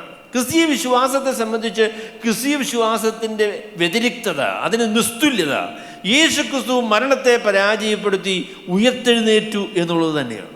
അപ്പം അതുകൊണ്ട് നമ്മൾ ആഘോഷിക്കുന്ന, അല്ലെങ്കിൽ നമ്മുടെ ജീവിതത്തിൻ്റെ ഏറ്റവും വലിയ ധൈര്യമായി, നമ്മുടെ വിശ്വാസത്തിൻ്റെ ഏറ്റവും വലിയ പ്രത്യേകതയായി ലോകത്തോട് നമുക്ക് പറയാനുള്ളത്, ഞങ്ങളുടെ കർത്താവ് മരിച്ച് മൺമറഞ്ഞു പോയ ഒരു വ്യക്തിയല്ല, മരണത്തെ പരാജയപ്പെടുത്തി ഉയർത്തെഴുന്നേറ്റ കർത്താവാണ് എന്നതാണ് നമുക്ക് പറയാനുള്ളത്. അത് വളരെ പ്രാധാന്യമേറിയൊരു കാര്യമാണ്. അതിനെക്കുറിച്ച് ദൈവജനമൊക്കെ ഏറ്റുപറയുന്ന കാര്യമാണ്. ഞാനും അവരോട് ചേർന്ന് പറയുകയാണ്, ലോകത്തിൻ്റെ ചരിത്രത്തിൽ ഇങ്ങനെ ഒരു പ്രഖ്യാപനം നടത്താനായിട്ട് കഴിയുന്നത് യേശുക്രിസ്തുവിനെക്കുറിച്ച് മാത്രമേ ഉള്ളൂ. അതിനെക്കുറിച്ച് കഴിഞ്ഞൊരു ദിവസം ഒരു എഴുത്തുകാരൻ പറഞ്ഞത് ഞാൻ ശ്രദ്ധിക്കുന്നുണ്ട്. അദ്ദേഹം പറഞ്ഞു, ലോകത്തിൽ ഒരുപാട് മതങ്ങളുണ്ട്, ലോകത്തിൽ ഒരുപാട് മതക്രമീകരണങ്ങളുണ്ട്. അതിൻ്റെ ആരുടെയും സ്ഥാപകന്മാർ ഞാൻ പറയുന്നത് സത്യമാണ് എന്നുള്ളത് ഞാൻ മരിച്ചതിന് ശേഷം മടങ്ങി വന്ന് തെളിയിക്കാം എന്ന് പറഞ്ഞിട്ടില്ല. ലോകത്തിലുള്ള ഒരു മതനേതാവും ഞാൻ പറഞ്ഞത് ശരിയാണ് എന്നുള്ളതിൻ്റെ തെളിവെന്ന് പറയുന്നത്, ഞാൻ മരിച്ചതിന് ശേഷം എഴുന്നേറ്റ് വന്ന് ഞാൻ പറഞ്ഞത് ശരിയാണ് എന്ന് തെളിയിക്കും എന്നാരും പറഞ്ഞിട്ടില്ല. അപ്പം അതുകൊണ്ട് ക്രിസ്തീയ വിശ്വാസത്തിന് നിസ്തുല്യത, ക്രിസ്തീയ വിശ്വാസം മറ്റ് വിശ്വാസത്തെ പോലെ അല്ല എന്ന് പറയുന്നതിന് നമ്മൾ ശങ്കിക്കേണ്ട ആവശ്യമില്ല. ഇന്ന് മറ്റുള്ള വിശ്വാസങ്ങളെല്ലാം നമ്മൾ പറയുന്ന പോലുള്ള വിശ്വാസങ്ങൾ തന്നെയാണ് എന്ന് പറയുന്നത് തടി രക്ഷിക്കാനും പിന്നെ മറ്റുള്ളവരുടെ മുൻപിൽ നമ്മളൊരു ഉപദ്രവമൊന്നും ഏൽക്കാതിരിക്കാനുള്ളൊരു നല്ല കാര്യമായി ആളുകൾ സ്വീകരിച്ചിട്ടുണ്ട്. എല്ലാം ഒരുപോലെ ഉള്ളൂ. എല്ലാ നദികളും ഒരുപോലെ സമുദ്രത്തിൽ ചെന്ന് ചേരുന്നു. അതുകൊണ്ട് എല്ലാ വിശ്വാസവും ഒരുപോലെയാണ്, നമ്മളെല്ലാം അവസാനം ഒരിടത്ത് ചെന്ന് ചേരും എന്ന് പറയുന്ന ഈ ആശയം ബൈബിളിലെ ആശയമല്ല. ക്രിസ്തീയ വിശ്വാസം നിസ്തുല്യമാണ്. അത് കർത്താവായ യേശുക്രിസ്തുവിൻ്റെ പുനരുത്ഥാനത്താൽ വ്യത്യസ്തമായി നിൽക്കുന്ന വിശ്വാസമാണ്. മരിച്ചതിൽ നിന്ന് മടങ്ങി വന്ന, മരണത്തെ ജയിച്ച, മരണത്തെ തോൽപ്പിച്ച ഒരേ ഒരു വ്യക്തി മാത്രമേ ഈ ലോകത്തിലുള്ളൂ, ലോകത്തിൻ്റെ ചരിത്രത്തിലുള്ളൂ. അത് കർത്താവായ യേശുക്രിസ്തുവാണ്. അപ്പോൾ ആ നിസ്തുല്യത നമ്മൾ വിട്ടുകളയരുത് കേട്ടോ. നമ്മൾ പറയുന്ന ഉടനെ മുഹമ്മദ് നബിയെ പോലെയല്ല, ശ്രീനാരായണ ഗുരുവിനെ പോലെയല്ല, ലോകത്തിലുള്ള ഒരു മതനേതാവിനെ പോലെയുമല്ല. മരണത്തെ പരാജയപ്പെടുത്തിയ, മരണത്തെ ജയിച്ച യേശുക്രിസ്തു, ആ കർത്താവാണ് നമ്മളുടെ രക്ഷകൻ, നമ്മളുടെ കർത്താവ് എന്നത്. അതാണ് നമ്മുടെ നിസ്തുല്യം എന്ന് പറയുന്നത്. അതിനെക്കുറിച്ച് ഞാൻ നേരത്തെ പറഞ്ഞൊരു കാര്യം വീണ്ടും ആവർത്തിക്കുകയാണ്. നിങ്ങൾ വഴിതെറ്റി എവിടേക്കാണ് പോകേണ്ടതെന്ന് അറിയാൻ വയ്യാതെ ഒരു നാൽക്കവലയിൽ വന്നു ചേർന്നാൽ നിങ്ങൾ വഴി ചോദിക്കുന്നത്, ജീവനുള്ള ഒരാളുമുണ്ട്, ഇവിടെ മരിച്ചു കിടക്കുന്ന ഒരാളുമുണ്ട്. ആരോടായിരിക്കും വഴി ചോദിക്കുക? എനിക്ക് എങ്ങോട്ടാണ് പോകേണ്ടതെന്ന് അറിയത്തില്ല. ശവത്തോട് ചോദിക്കുമോ? ഇല്ലെന്നേ, ജീവനുള്ള ആളിനോടല്ലേ ചോദിക്കുകയുള്ളൂ. അപ്പം അതിനെക്കുറിച്ച് അദ്ദേഹം പറഞ്ഞ കാര്യം, മനുഷ്യൻ എങ്ങോട്ട് പോകണമെന്നുള്ളതായിരിക്കുന്ന ആ വഴി കണ്ടുപിടിക്കുവാൻ, അതിനെക്കുറിച്ച് അന്വേഷിക്കാനായിട്ട് മരിച്ച മനുഷ്യരോട് ചോദിച്ചിട്ട് യാതൊരു കാര്യവുമില്ല. ജീവിക്കുന്ന, മരണത്തെ പരാജയപ്പെടുത്തിയ കർത്താവായ യേശുക്രിസ്തുവിന് മാത്രമേ ഞാൻ തന്നെ വഴിയും സത്യവും ജീവനുമാകുന്നു എന്ന് പറയാനായിട്ട് സാധിക്കുകയുള്ളൂ. He is the one and only guide in this world because he defeated death. മരണത്തെ പരാജയപ്പെടുത്തിയ കർത്താവായ യേശുക്രിസ്തുവിന് മാത്രമേ ആത്യന്തികമായി മരണത്തെക്കുറിച്ചും ജീവനെക്കുറിച്ചും നിത്യജീവനെക്കുറിച്ചും ഒക്കെ സംസാരിക്കാനായിട്ട് സാധിക്കുകയുള്ളൂ. അതുകൊണ്ട് ആ നിലയിലെ കർത്താവായ യേശുക്രിസ്തു നിസ്തുല്യനാണ് എന്ന് പറയണം. അപ്പോൾ ക്രിസ്തീയ വിശ്വാസത്തിൽ കർത്താവായ യേശുക്രിസ്തുവിൻ്റെ പുനരുത്ഥാനം എന്ന് പറയുന്നത് നിസ്തുല്യമായ സംഭവമാണ്. അതൊരു പുതിയ തുടക്കമാണ്. അന്ധകാരം മാറി സൂര്യൻ ഉദിച്ച് ലോകത്തിൽ പ്രകാശം ഇങ്ങനെ വർഷിക്കുന്നത് പോലെ കർത്താവായ യേശുക്രിസ്തുവിൻ്റെ മരണത്തിൻ്റെ അവസാനത്തിൽ ഇതാ സൂര്യൻ ഉദിച്ച് യേശുക്രിസ്തു സൂര്യനായി, ജീവൻ്റെ വെളിച്ചമായി നമുക്ക് തീർന്നിരിക്കുന്നു എന്നുള്ള സത്യമാണ് ഇവിടെ സുവിശേഷകന്മാർ നമ്മളോട് പറയുന്നതാണ്. കർത്താവായ യേശുക്രിസ്തു മരിച്ചവിടയിൽ നിന്ന് ഉയർത്തെഴുന്നേറ്റിരിക്കുന്നു. ആഴ്ചവട്ടത്തിന് 1-ാം ദിവസം സൂര്യൻ ഉദിക്കും മുൻപേ ഇരുട്ടുള്ളപ്പോൾ തന്നെ അന്ധകാരത്തെ നീക്കം ചെയ്തിട്ട് സൂര്യൻ പ്രകാശിക്കുന്നത് പോലെ ഇവിടെ ഇതാ അന്ധകാരത്തിന് അവസാനം കുറിച്ചുകൊണ്ട് കർത്താവായ യേശു ക്രിസ്തു മരിച്ചവിടയിൽ നിന്ന് ഉയർത്തെഴുന്നേറ്റിരിക്കുന്നു എന്നുള്ളതായിരിക്കുന്ന കാര്യമാണ് ഇവിടെ സുവിശേഷകൻ നമ്മളോട് പറയുന്നത്. അപ്പോൾ നിങ്ങൾ മഗ്ദലക്കാരത്തി മറിയയെക്കുറിച്ച് അല്പമായി നമ്മുടെ സഹോദരൻ പറഞ്ഞായിരുന്നല്ലോ. ശിഷ്യന്മാരെക്കുറിച്ച് പൊതുവായിട്ട് പറയാം. ഈ കർത്താവിൻ്റെ മരണം ഏൽപ്പിച്ച ആഘാതം എന്ന് പറയുന്നത് എത്ര ഭയാനകമായ ഒരു ആഘാതമായിരുന്നു. നിങ്ങളതിനെക്കുറിച്ച് ചിന്തിച്ചിട്ടുണ്ടോ എനിക്കറിയില്ല. അവരുടെ നമ്മൾ മത്തായി നമ്മൾ പത്രോസ് ഇവരെയൊക്കെ ശ്രദ്ധിച്ചാൽ അറിയാം. അവർ കർത്താവിനോട് പറഞ്ഞൊരു കാര്യമുണ്ട്, ഞങ്ങൾ സകലതും വിട്ട് നിന്നെ അനുഗമിച്ചിരിക്കുന്നു. വള്ളവും വലയും ഒക്കെ വിട്ട്, ജോലി ഉപേക്ഷിച്ച്, മറ്റുള്ളതൊക്കെ വിട്ട് കർത്താവിനെ പിൻഗമിച്ച ആളുകളാണ് ശിഷ്യന്മാർ. അവരുടെ ജീവിതവും ജീവനും പ്രതീക്ഷയും പ്രത്യാശയും എല്ലാം അവരർപ്പിച്ചിരുന്ന കർത്താവ് യേശു ക്രിസ്തുവിലാണ്. കർത്താവ് മരിക്കുമെന്നുള്ള കാര്യമൊക്കെ അവരോട് പറഞ്ഞു കേട്ടോ. പക്ഷേ ഒരിക്കലും അവർ തലേന്ന് അങ്ങോട്ട് കയറിയില്ല. ഒരിക്കലും അങ്ങനെ വിശ്വസിക്കാനായിട്ട് അവർക്ക് മനസ്സുവന്നില്ല. യേശു ക്രിസ്തു മെസ്സിഹയാണ്, അവൻ ഇസ്രായേലിൻ്റെ രാജാവാണ്, അവൻ രാജ്യം സ്ഥാപിക്കും, അവൻ പറഞ്ഞതുപോലെ തന്നെ അവനോട് ചേർന്ന് ഞങ്ങൾക്കും കർത്താവിൻ്റെ രാജ്യത്തിൽ അവനോട് ഭരിക്കാൻ സാധിക്കും എന്നുള്ള ഉദ്ദേശത്തോടുകൂടി തന്നെയാണ് ഈ ശിഷ്യന്മാരെ കർത്താവിനെ പിൻഗമിച്ചത്. എന്നാൽ ആഗ്രഹവും പ്രതീക്ഷയും പ്രത്യാശയും എല്ലാം എത്ര ദയനീയമായി പരാജയപ്പെട്ട, ആ പ്രതീക്ഷകൾ നഷ്ടപ്പെട്ടു പോയ ഒരു അന്തരീക്ഷമാണ് കർത്താവിൻ്റെ മരണത്തിൽ നമ്മൾ കാണുന്നത്. സാധാരണ ഒരു മരണമാണോ? ആളെല്ലാം അവിടെ വന്ന് വെട്ടിക്കൊല്ലുവോ? അങ്ങനെയുള്ള മരണമാണോ? നോക്കി എത്ര നിന്ദ്യമായി, എത്ര പരിഹാസ്യമായി, എത്ര ബലഹീനമായ നിലയിലാണ് കർത്താവായ യേശു ക്രിസ്തുവിനെ അവർ കൊന്നുകളഞ്ഞത്. അവർ വന്ന് നോക്കിയപ്പോൾ യാതൊരു നിസ്സഹായനായി, യാതൊരു നിലയിലും രക്ഷപ്പെടുവാൻ കഴിയാത്തവനായി, കൈകൾ രണ്ടും ആണികളാൽ തറയ്ക്കപ്പെട്ടവനായി, നഗ്നനായി തൂങ്ങിക്കിടക്കുന്ന ആ ദർശനം, ആ കാഴ്ച എത്ര ഭീകരമായ ഒരു ഹൃദയവേദനയാണ് അവരുടെ ജീവിതത്തിലുണ്ടാക്കിയത്. നമുക്ക് പ്രിയപ്പെട്ട ഒരാൾ മരിച്ചുപോയി എന്ന് പറഞ്ഞാൽ നമുക്ക് സങ്കടം. അദ്ദേഹത്തെ ഇങ്ങനെ തൂക്കിയിട്ടേക്കെന്ന് നമുക്ക് പറഞ്ഞാൽ എന്തുവാ അത്? എന്തൊരു പരിപാടിയാണ് അതല്ലേ?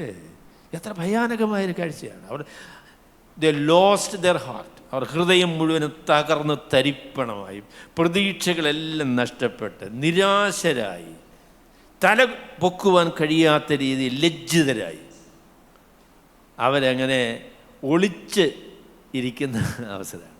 അങ്ങനെ അവർ കർത്താവിനെ നോക്കി കണ്ട് ആളുകളൊക്കെ പരിഹസിക്കുന്നത്, നീ ഇസ്രായേലിൻ്റെ രാജാവായിരുന്നല്ലോ, അല്ല നീ അനേകം ആളുകൾ രക്ഷിച്ച ആളാണല്ലോ, ഇപ്പോൾ കുരിശേൽ ഇങ്ങനെ കിടക്കേണ്ട കാര്യമുണ്ടോ, ഇറങ്ങി വാ എന്നൊക്കെ പറഞ്ഞ് വെല്ലുവിളിച്ചപ്പോൾ അതൊക്കെ കേട്ട് സഹിച്ച് കർത്താവ് അങ്ങനെ കിടന്ന് നിന്ദ്യനായി, നിസ്സാരനായി, ബലഹീനനായി, ഏറ്റവും ക്രൂരമായ മരണത്തിന് വിധേയനായ കർത്താവിനെ കണ്ടത് ഭയങ്കര സങ്കടമായി.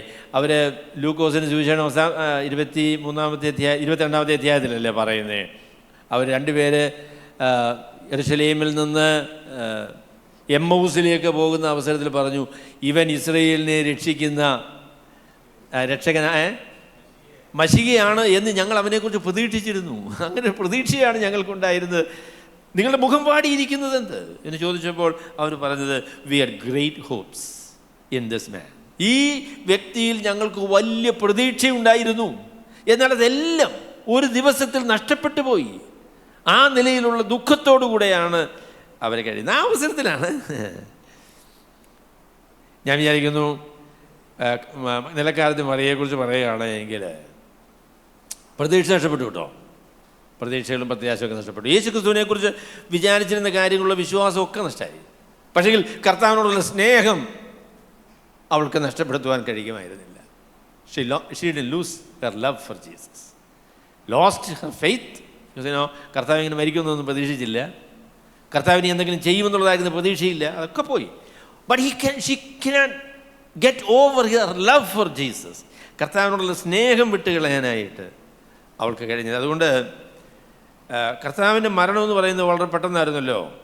മരിച്ചു കഴിഞ്ഞതിന് ശേഷം കർത്താവിന് വേണ്ടി എന്തെങ്കിലും ഒന്ന് ചെയ്യാനായിട്ടുള്ളൊരു അവസരം ഈ സഹോദരിമാർക്ക് ആർക്കും കിട്ടിയില്ല. പെട്ടെന്ന് അരിമത്തയിലെ യോസേഫും പിന്നീട് നിക്കോദിമോസും കൂടെ വന്ന് കർത്താവിനെ അവർ അടക്കം ചെയ്യുകയാണ് ചെയ്തത്. അവർ അടക്കം ചെയ്തതെന്ന് പറഞ്ഞാൽ ഒരു വളരെ മാന്യമായ അടക്കമാണ് കർത്താവിന് കൊടുത്തത് കേട്ടോ. വളരെ മാന്യമായ ഒരടക്കമാണ്. 100 റാത്തൽ സുഗന്ധവർഗം, 100 റാത്തൽ സുഗന്ധവർഗം കൊണ്ടുവന്നിട്ട് അത് കുഴച്ച് അത് കർത്താവിൻ്റെ ശരീരത്തിൽ വെച്ച് അതിന് മുകളിൽ തുണി ചുറ്റി ആ നിലയിലാണ് കർത്താവിനെ അടക്കം ചെയ്തത്. അപ്പോൾ അതുകൊണ്ട് 2 ദിവസം കഴിഞ്ഞു എന്നുള്ള കാര്യം ശരിയാണ്. എങ്കിലും കർത്താവിൻ്റെ മേലെ സുഗന്ധവർഗം പിന്നെയും കൊണ്ട് ഇടാം. കർത്താവിന് അവസാനമായിട്ട് കർത്താവിനോട് ഒരു വന്ദനം പറഞ്ഞ് പോരാം എന്ന് വിചാരിച്ചാണ് ഈ സഹോദരിമാർ രാവിലെ ഇറങ്ങിയിരിക്കുന്നത്. അവർ കർത്താവിൻ്റെ ശവശരീരത്തിൽ അവർക്ക് ചെയ്യാൻ കഴിയാത്ത ശുശ്രൂഷകൾ ഒരു പ്രാവശ്യം കൂടെ ചെയ്യാനായിട്ടുള്ള താല്പര്യത്തോടു കൂടെയാണ് അവർ കർത്താവിൻ്റെ അടുക്കലേക്ക് പോകുന്നത്. അപ്പം എന്നാൽ അവരുടെ മുമ്പിൽ ഒരു വലിയ വൈതരണി, ഒരു വലിയ പ്രതിസന്ധി ഉണ്ടായിരുന്നു. അതെന്താണെന്ന് ചോദിച്ചാൽ അവർ കണ്ടതാണ് കർത്താവിനെ ഈ കല്ലറിൽ വെച്ചതിന് ശേഷം വലിയൊരു കല്ല് ഉരുട്ടി അതിൻ്റെ മുകളിൽ അതിൻ്റെ മുഖത്ത് അങ്ങനെ വച്ചിരിക്കുകയാണ്. അപ്പോൾ ഈ സഹോദരിമാരെ ചെന്ന് പിടിച്ചാലൊന്നും ആ കല്ല് മാറുകയില്ല. അപ്പം അങ്ങനെ ഒരു ആശങ്കയോടുകൂടെയാണ് അവർ പോകുന്നത്. അവർ പറഞ്ഞു, ഈ കല്ല് ആര് മാറ്റിത്തരും എന്നുള്ള ആ ഒരു സങ്കടത്തോടു കൂടെയാണ് ചെല്ലുന്നത്. അപ്പം അങ്ങനെ ചെന്ന അവസരത്തിലാണ് ഈ കല്ല് മാറിപ്പോയിരിക്കുന്നതായിട്ട് കണ്ടത്. എൻ്റെ പല സഹോദരങ്ങളെ ഞാൻ പറയട്ടെ, കർത്താവിനെ അന്വേഷിക്കുന്ന കർത്താവിൻ്റെ അടുക്കിലേക്ക് ചെല്ലുന്ന ആളുകളുടെ മുൻപിലുള്ള ഏറ്റവും വലിയ പ്രതിസന്ധികൾ ദൈവം മാറ്റിക്കൊടുക്കുന്നവനാണ് എന്നുള്ള കാര്യം കൂടെ ഈ സംഭവത്തിൽ നിന്ന് നമുക്ക് മനസ്സിലാക്കാൻ പറ്റും. What is the stumbling block that is in your way? നമ്മളുടെ പാതയിൽ നമ്മളുടെ മുൻപിൽ നമുക്ക് പ്രതിരോധമായി നിൽക്കുന്ന തടസ്സങ്ങളെയൊക്കെ നീക്കം ചെയ്ത് നമ്മളെ അതിശയിപ്പിക്കുന്ന, അതിൽ നിന്ന് നമ്മളെ വിടുവിക്കുന്ന ഒരു കർത്താവിനെക്കുറിച്ച് നമുക്ക് ഈ വേദഭാഗത്ത് നമുക്ക് കാണാനായിട്ട് സാധിക്കും. അവരവിടെ ചെന്നു. അവിടെ രണ്ടാമത് ഞാൻ പറയാൻ ആഗ്രഹിക്കുന്ന ആശയത്തിലേക്ക് ഞാൻ വരികയാണ്. അപ്പോൾ ഞാൻ ഒന്നാമത് പറഞ്ഞത്, കർത്താവായ യേശു ക്രിസ്തുവിൻ്റെ പുനരുത്ഥാനം എന്ന് പറയുന്നത് കർത്താവിൻ്റെ മരണം എത്രത്തോളം ഭയാനകമായ, ഭീകരമായ, ദുഃഖകരമായ കാര്യമായിരുന്നുവോ അതുപോലെ തന്നെ അതിന് മറുവശത്ത് അതിശയകരവും വിമോചനകരവും ആനന്ദകരവുമായിരിക്കുന്ന ഒരു അനുഭവമായിട്ടാണ് കർത്താവിൻ്റെ പുനരുത്ഥാനം തീർന്നത് എന്നതാണ് ഞാൻ ആദ്യമേ നിങ്ങളോട് പറയാൻ ആഗ്രഹിക്കുന്നത്. It is N unbelievably amazing reality for the disciples. വിശ്വാസികളെ സംബന്ധിച്ച്, ശിഷ്യന്മാരെ സംബന്ധിച്ച്, മഗ്ദലക്കാരത്തെ മറിയെ സംബന്ധിച്ച് അത് ആനന്ദത്തിൻ്റെ പൂർത്തീകരണം എന്ന് പറയുന്ന രീതിയിലുള്ള ആവേശകരമായ ഒരു അനുഭവമായിരുന്നു എന്ന് കാണാൻ പറ്റും. ശരി, രണ്ടാമത് ഞാൻ പറയാൻ ആഗ്രഹിക്കുന്ന കാര്യം, കർത്താവായ യേശു ക്രിസ്തുവിൻ്റെ ശരീരം അവിടെ ഇല്ല എന്ന കാര്യം മഗ്ദലക്കാരത്തെ മറിയയ്ക്ക് ബോധ്യപ്പെട്ടപ്പോൾ യേശു ക്രിസ്തു ഉയർത്തെഴുന്നേറ്റു എന്ന ഒരു ചിന്തയിലേക്ക്, അങ്ങനെ ഒരു പ്രഖ്യാപനത്തിലേക്ക് മറിയ വന്നില്ല. അതാണ് ഞാൻ രണ്ടാമത് പറയാൻ ആഗ്രഹിക്കുന്നത്. എന്ന് പറഞ്ഞാൽ ഇന്ന് അവിശ്വാസികളായിരിക്കുന്ന ആളുകൾ പറയുന്ന ഒരു അല്ലെങ്കിൽ ഞാൻ പറയും വില്യം ബാർക്ലേ പോലെയുള്ള ആളുകൾ പറയുന്നൊരു കാര്യം, കർത്താവായ യേശു ക്രിസ്തുവിൻ്റെ പുനരുത്ഥാനം എന്ന് പറയുന്നത് നമ്മുടെ പ്രതീക്ഷയുടെ നിവൃത്തിയായിട്ടുള്ള ഒരു സാങ്കല്പികമായിരിക്കുന്ന ഒരു ആവേശമാണ് എന്നാണ് അവർ പറയുന്നത്. You so much wanted the resurrection of Christ, so you are willing to believe it. നിങ്ങൾക്ക് യേശു ക്രിസ്തുവിൻ്റെ പുനരുത്ഥാനം എന്ന് പറയുന്ന അത്രത്തോളം ആഗ്രഹമുള്ള കാര്യമായിരുന്നു, അതുകൊണ്ട് യേശു ക്രിസ്തു ഉയർത്തെഴുന്നേറ്റു എന്ന് വിശ്വസിക്കാൻ നിങ്ങൾക്ക് ബുദ്ധിമുട്ടില്ല എന്നാണ് അവരതിനെക്കുറിച്ച് പറയുന്നത്. അതിനെക്കുറിച്ച് പറയാം, ഒരുത്തനെ തന്നെ നനച്ചിരുന്നാൽ വരുന്നതെല്ലാം അവനെന്ന് തോന്നും എന്ന് പറയുന്നൊരാശയമുണ്ടല്ലോ. അപ്പോൾ യേശു ക്രിസ്തു ഉയർത്തെഴുന്നേൽക്കും, യേശു ക്രിസ്തു ഉയർത്തെഴുന്നേൽക്കും എന്ന് വിചാരിച്ച് ഇങ്ങനെ വിശ്വസിച്ചിരുന്ന ഒരാൾ അവിടെ എന്തൊക്കെയോ സംഭവിച്ചു, അതുകൊണ്ട് ഉയർത്തെഴുന്നേറ്റും എന്നവർ പറഞ്ഞു എന്ന് അവിശ്വാസികൾ, ദുഷ്ടന്മാരായ ആളുകൾ ഇതിനെക്കുറിച്ച് പറയുന്നുണ്ട്. എന്നാൽ അത് യാഥാർത്ഥ്യത്തിന് വിരുദ്ധമായിരിക്കുന്ന കാര്യമാണ്. യേശു ക്രിസ്തുവിൻ്റെ ശരീരമില്ല എന്ന് കണ്ടു കഴിഞ്ഞ ഉടനെ അവർ വന്നെത്തിയ തീരുമാനം യേശു ക്രിസ്തു ഉയർത്തെഴുന്നേറ്റു എന്നുള്ളതായിരിക്കുന്ന തീരുമാനമല്ല. അവർ സാധാരണ മനുഷ്യരെടുക്കുന്നതായിട്ടുള്ള തീരുമാനം തന്നെയാണ് അതിനെക്കുറിച്ച് എടുത്തത്. അല്ലെങ്കിൽ ശിഷ്യന്മാർ എന്ത് പറഞ്ഞാലും വിശ്വസിക്കാൻ മനസ്സുള്ള ഒരു കൂട്ടം മൊണ്ണ വിശ്വാസികളായിരുന്നില്ല. ശിഷ്യന്മാർ എന്ത് പറഞ്ഞാലും വിശ്വസിക്കുന്ന ഒരു കൂട്ടം മൊണ്ണ വിശ്വാസികളായിരുന്നില്ല. അവർ കാര്യങ്ങളെ വസ്തുനിഷ്ഠമായി കാണുകയും അതിനെ വിമർശിക്കുകയും സത്യസന്ധമായ രീതിയിൽ കാര്യങ്ങൾ മനസ്സിലാക്കുവാൻ മനസ്സുള്ളവരുമായിരിക്കുന്ന ആളുകൾ ആയിരുന്നു എന്നവരെക്കുറിച്ച് പറയണം. ചില വിശ്വാസികളൊക്കെ ഉണ്ട് കേട്ടോ. അപ്പം നമ്മുടെ ചില ആളുകൾ പറയുന്നത് പൊണ്ണ വിശ്വാസികളാണ്, എന്ത് പറഞ്ഞാലും വിശ്വസിക്കും. പോത്ത് പ്രസവിച്ചു എന്ന് പറഞ്ഞാൽ ഉടനെ അവർ കയറെടുക്കും. അങ്ങനെയുള്ള ആളുകളുണ്ട്. ശിഷ്യന്മാർ അങ്ങനെയുള്ള ആളുകളായിരുന്നില്ല കേട്ടോ. മഗ്ദലക്കാരത്തി മറിയും അങ്ങനെയുള്ള ആളായിരുന്നില്ല. ഇപ്പം എന്ത് ചെയ്യുന്നു? ശവശരീരം കാണാനില്ല. ഞാൻ കയറിയായിരുന്നു കത്തുന്ന അങ്ങനൊന്നും അവർ പറഞ്ഞില്ല. അവിടെ ശവശരീരം കാണാതിരുന്നപ്പോൾ അവർ പറഞ്ഞതായിരിക്കുന്ന കാര്യം എന്താണെന്ന് ചോദിച്ചാൽ ശവശരീരം കാണുന്നില്ല എന്ന കാര്യമാണ് പറഞ്ഞത്. അപ്പം ശവശരീരം കാണാതിരിക്കാനുള്ള സാധ്യത എന്താ? ആരെങ്കിലും ഒന്ന് എടുത്തുകൊണ്ട് പോയതായിരിക്കും. That is the conclusion that they come to. അതാണ് അവർ വന്നെത്തിയതായിരിക്കുന്ന തീരുമാനം എന്ന് പറയുന്നതാണ്. അവിടെ മഗ്ദലക്കാരത്തി മറിയും കൂടെയുള്ള ആളുകളും കൂടെ ഓടി അപ്പസ്തലനായ പത്രോസും യോഹന്നാനും ഒക്കെ അവർ യെരുശലേമിൽ ആരുടെ കൂടെയാണ് താമസിച്ചതെന്നും നമുക്കറിയത്തില്ല. പല ബന്ധുക്കളുടെ വീട്ടിലുമായിരിക്കാം, അല്ലെങ്കിൽ വാടകയ്ക്ക് വല്ല സ്ഥലം കിട്ടുകയെന്ന് നമുക്കറിയത്തില്ല. ഏതായാലും അവരെവിടെയാണ് താമസിച്ചതെന്ന് മഗ്ദലക്കാരത്തി മറിയൊക്കെ അറിയാമായിരുന്നു. ഓടിച്ചെന്നിട്ട് പറഞ്ഞു, കർത്താവിനെ കാണുന്നില്ല. അപ്പോൾ അതിനെക്കുറിച്ച് ഒരാൾ പറഞ്ഞപ്പോൾ പറഞ്ഞു, കർത്താവിനെ കാണുന്നില്ല എന്ന് പറഞ്ഞാൽ ശരിയല്ലല്ലോ. കർത്താവിൻ്റെ ശരീരം കാണുന്നില്ല എന്നല്ലേ പറയേണ്ടേ? അപ്പോൾ അവർ പറഞ്ഞു, പലപ്പോഴും നമ്മൾ വിചാരിക്കുന്നത് ഈ ശരീരമാണ് നമ്മളെന്ന് വിചാരിക്കുന്ന ഒരു സമീപനം നമുക്കുണ്ട് എന്ന് അദ്ദേഹം അതിനെക്കുറിച്ച് പറഞ്ഞു കേട്ടോ. എസ് ലൂയിസ് ജോൺസൺ പറഞ്ഞു, sometimes we think that the body is us. ഈ ശരീരത്തിന് വേണ്ടിയൊക്കെ ജീവിച്ച് ഇതാണ് നമ്മളെന്ന് വിചാരിക്കുന്ന ഒരു സമീപനം നമുക്കുണ്ട്. അത് അപകടകരമായിരിക്കുന്ന ഒരു സമീപനമാണ്. കർത്താവിനെ കണ്ടില്ല എന്നല്ല പറയേണ്ടത്, എൻ്റെ കർത്താവിനെ എവിടെയാണ് വെച്ചതെന്ന് എനിക്കറിയത്തില്ല, അവരെടുത്തുകൊണ്ട് പോയി എവിടെയാണെന്ന് അറിയത്തില്ല എന്ന് പറഞ്ഞു. കർത്താവിൻ്റെ ശരീരം എവിടെ എന്ന് ഞാൻ കാണുന്നില്ല എന്ന് പറയുന്നതായിരുന്നു മെച്ചം. എന്നാലും നമ്മളൊക്കെ അങ്ങനെ പറയുന്ന ആൾക്കാരാണ്. അപ്പോൾ അതുകൊണ്ട് മറിയയോട് നമുക്കങ്ങ് ക്ഷമിച്ചു കൊടുക്കാം. കർത്താവിനെ കാണുന്നില്ല എന്ന് പറഞ്ഞു കഴിഞ്ഞപ്പോൾ പത്രോസും യോഹന്നാൻ മറ്റേ ശിഷ്യനെന്നാണ് അദ്ദേഹം പറഞ്ഞിരിക്കുന്നതെങ്കിലും അത് യോഹന്നാൻ തന്നെയാണ്. യോഹന്നാൻ ചെറുപ്പക്കാരനാകട്ടെ, ഒരു 10-21 വയസ്സ് കാണുമായിരിക്കും, അല്ലെങ്കിൽ ചിലപ്പോൾ അതിന് ഇച്ചിരി കുറവാണെന്നൊന്നും അറിയത്തില്ല. ചിലപ്പോൾ നൈജിലിൻ്റെ പ്രായമാണെന്നാണ് എൻ്റെ വിചാരം. ഏതായാലും ശരി ചെറുപ്പക്കാരനാണ്. പത്രോസ് അപ്പോസ്തലനും ഇച്ചിരി പ്രായമാകും കേട്ടോ. അതുകൊണ്ട് രണ്ടുപേരും കൂടെ ഓടിയപ്പം വാണം വിടുന്ന പോലെ യോഹന്നാൻ ഓടി വന്ന് ഈ കല്ലറയുടെ അടുക്കൽ വന്നു.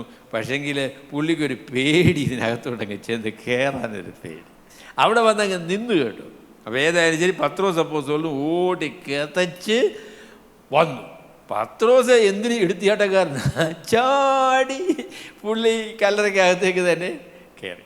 അപ്പോൾ അവിടെ ചെന്ന് കഴിഞ്ഞപ്പോഴേ അവർ കണ്ട കാര്യമെന്ന് പറയുന്നത് കർത്താവിൻ്റെ ശരീരം ചുറ്റിയിരുന്ന, ശരീരം മറച്ച ആ വസ്ത്രം.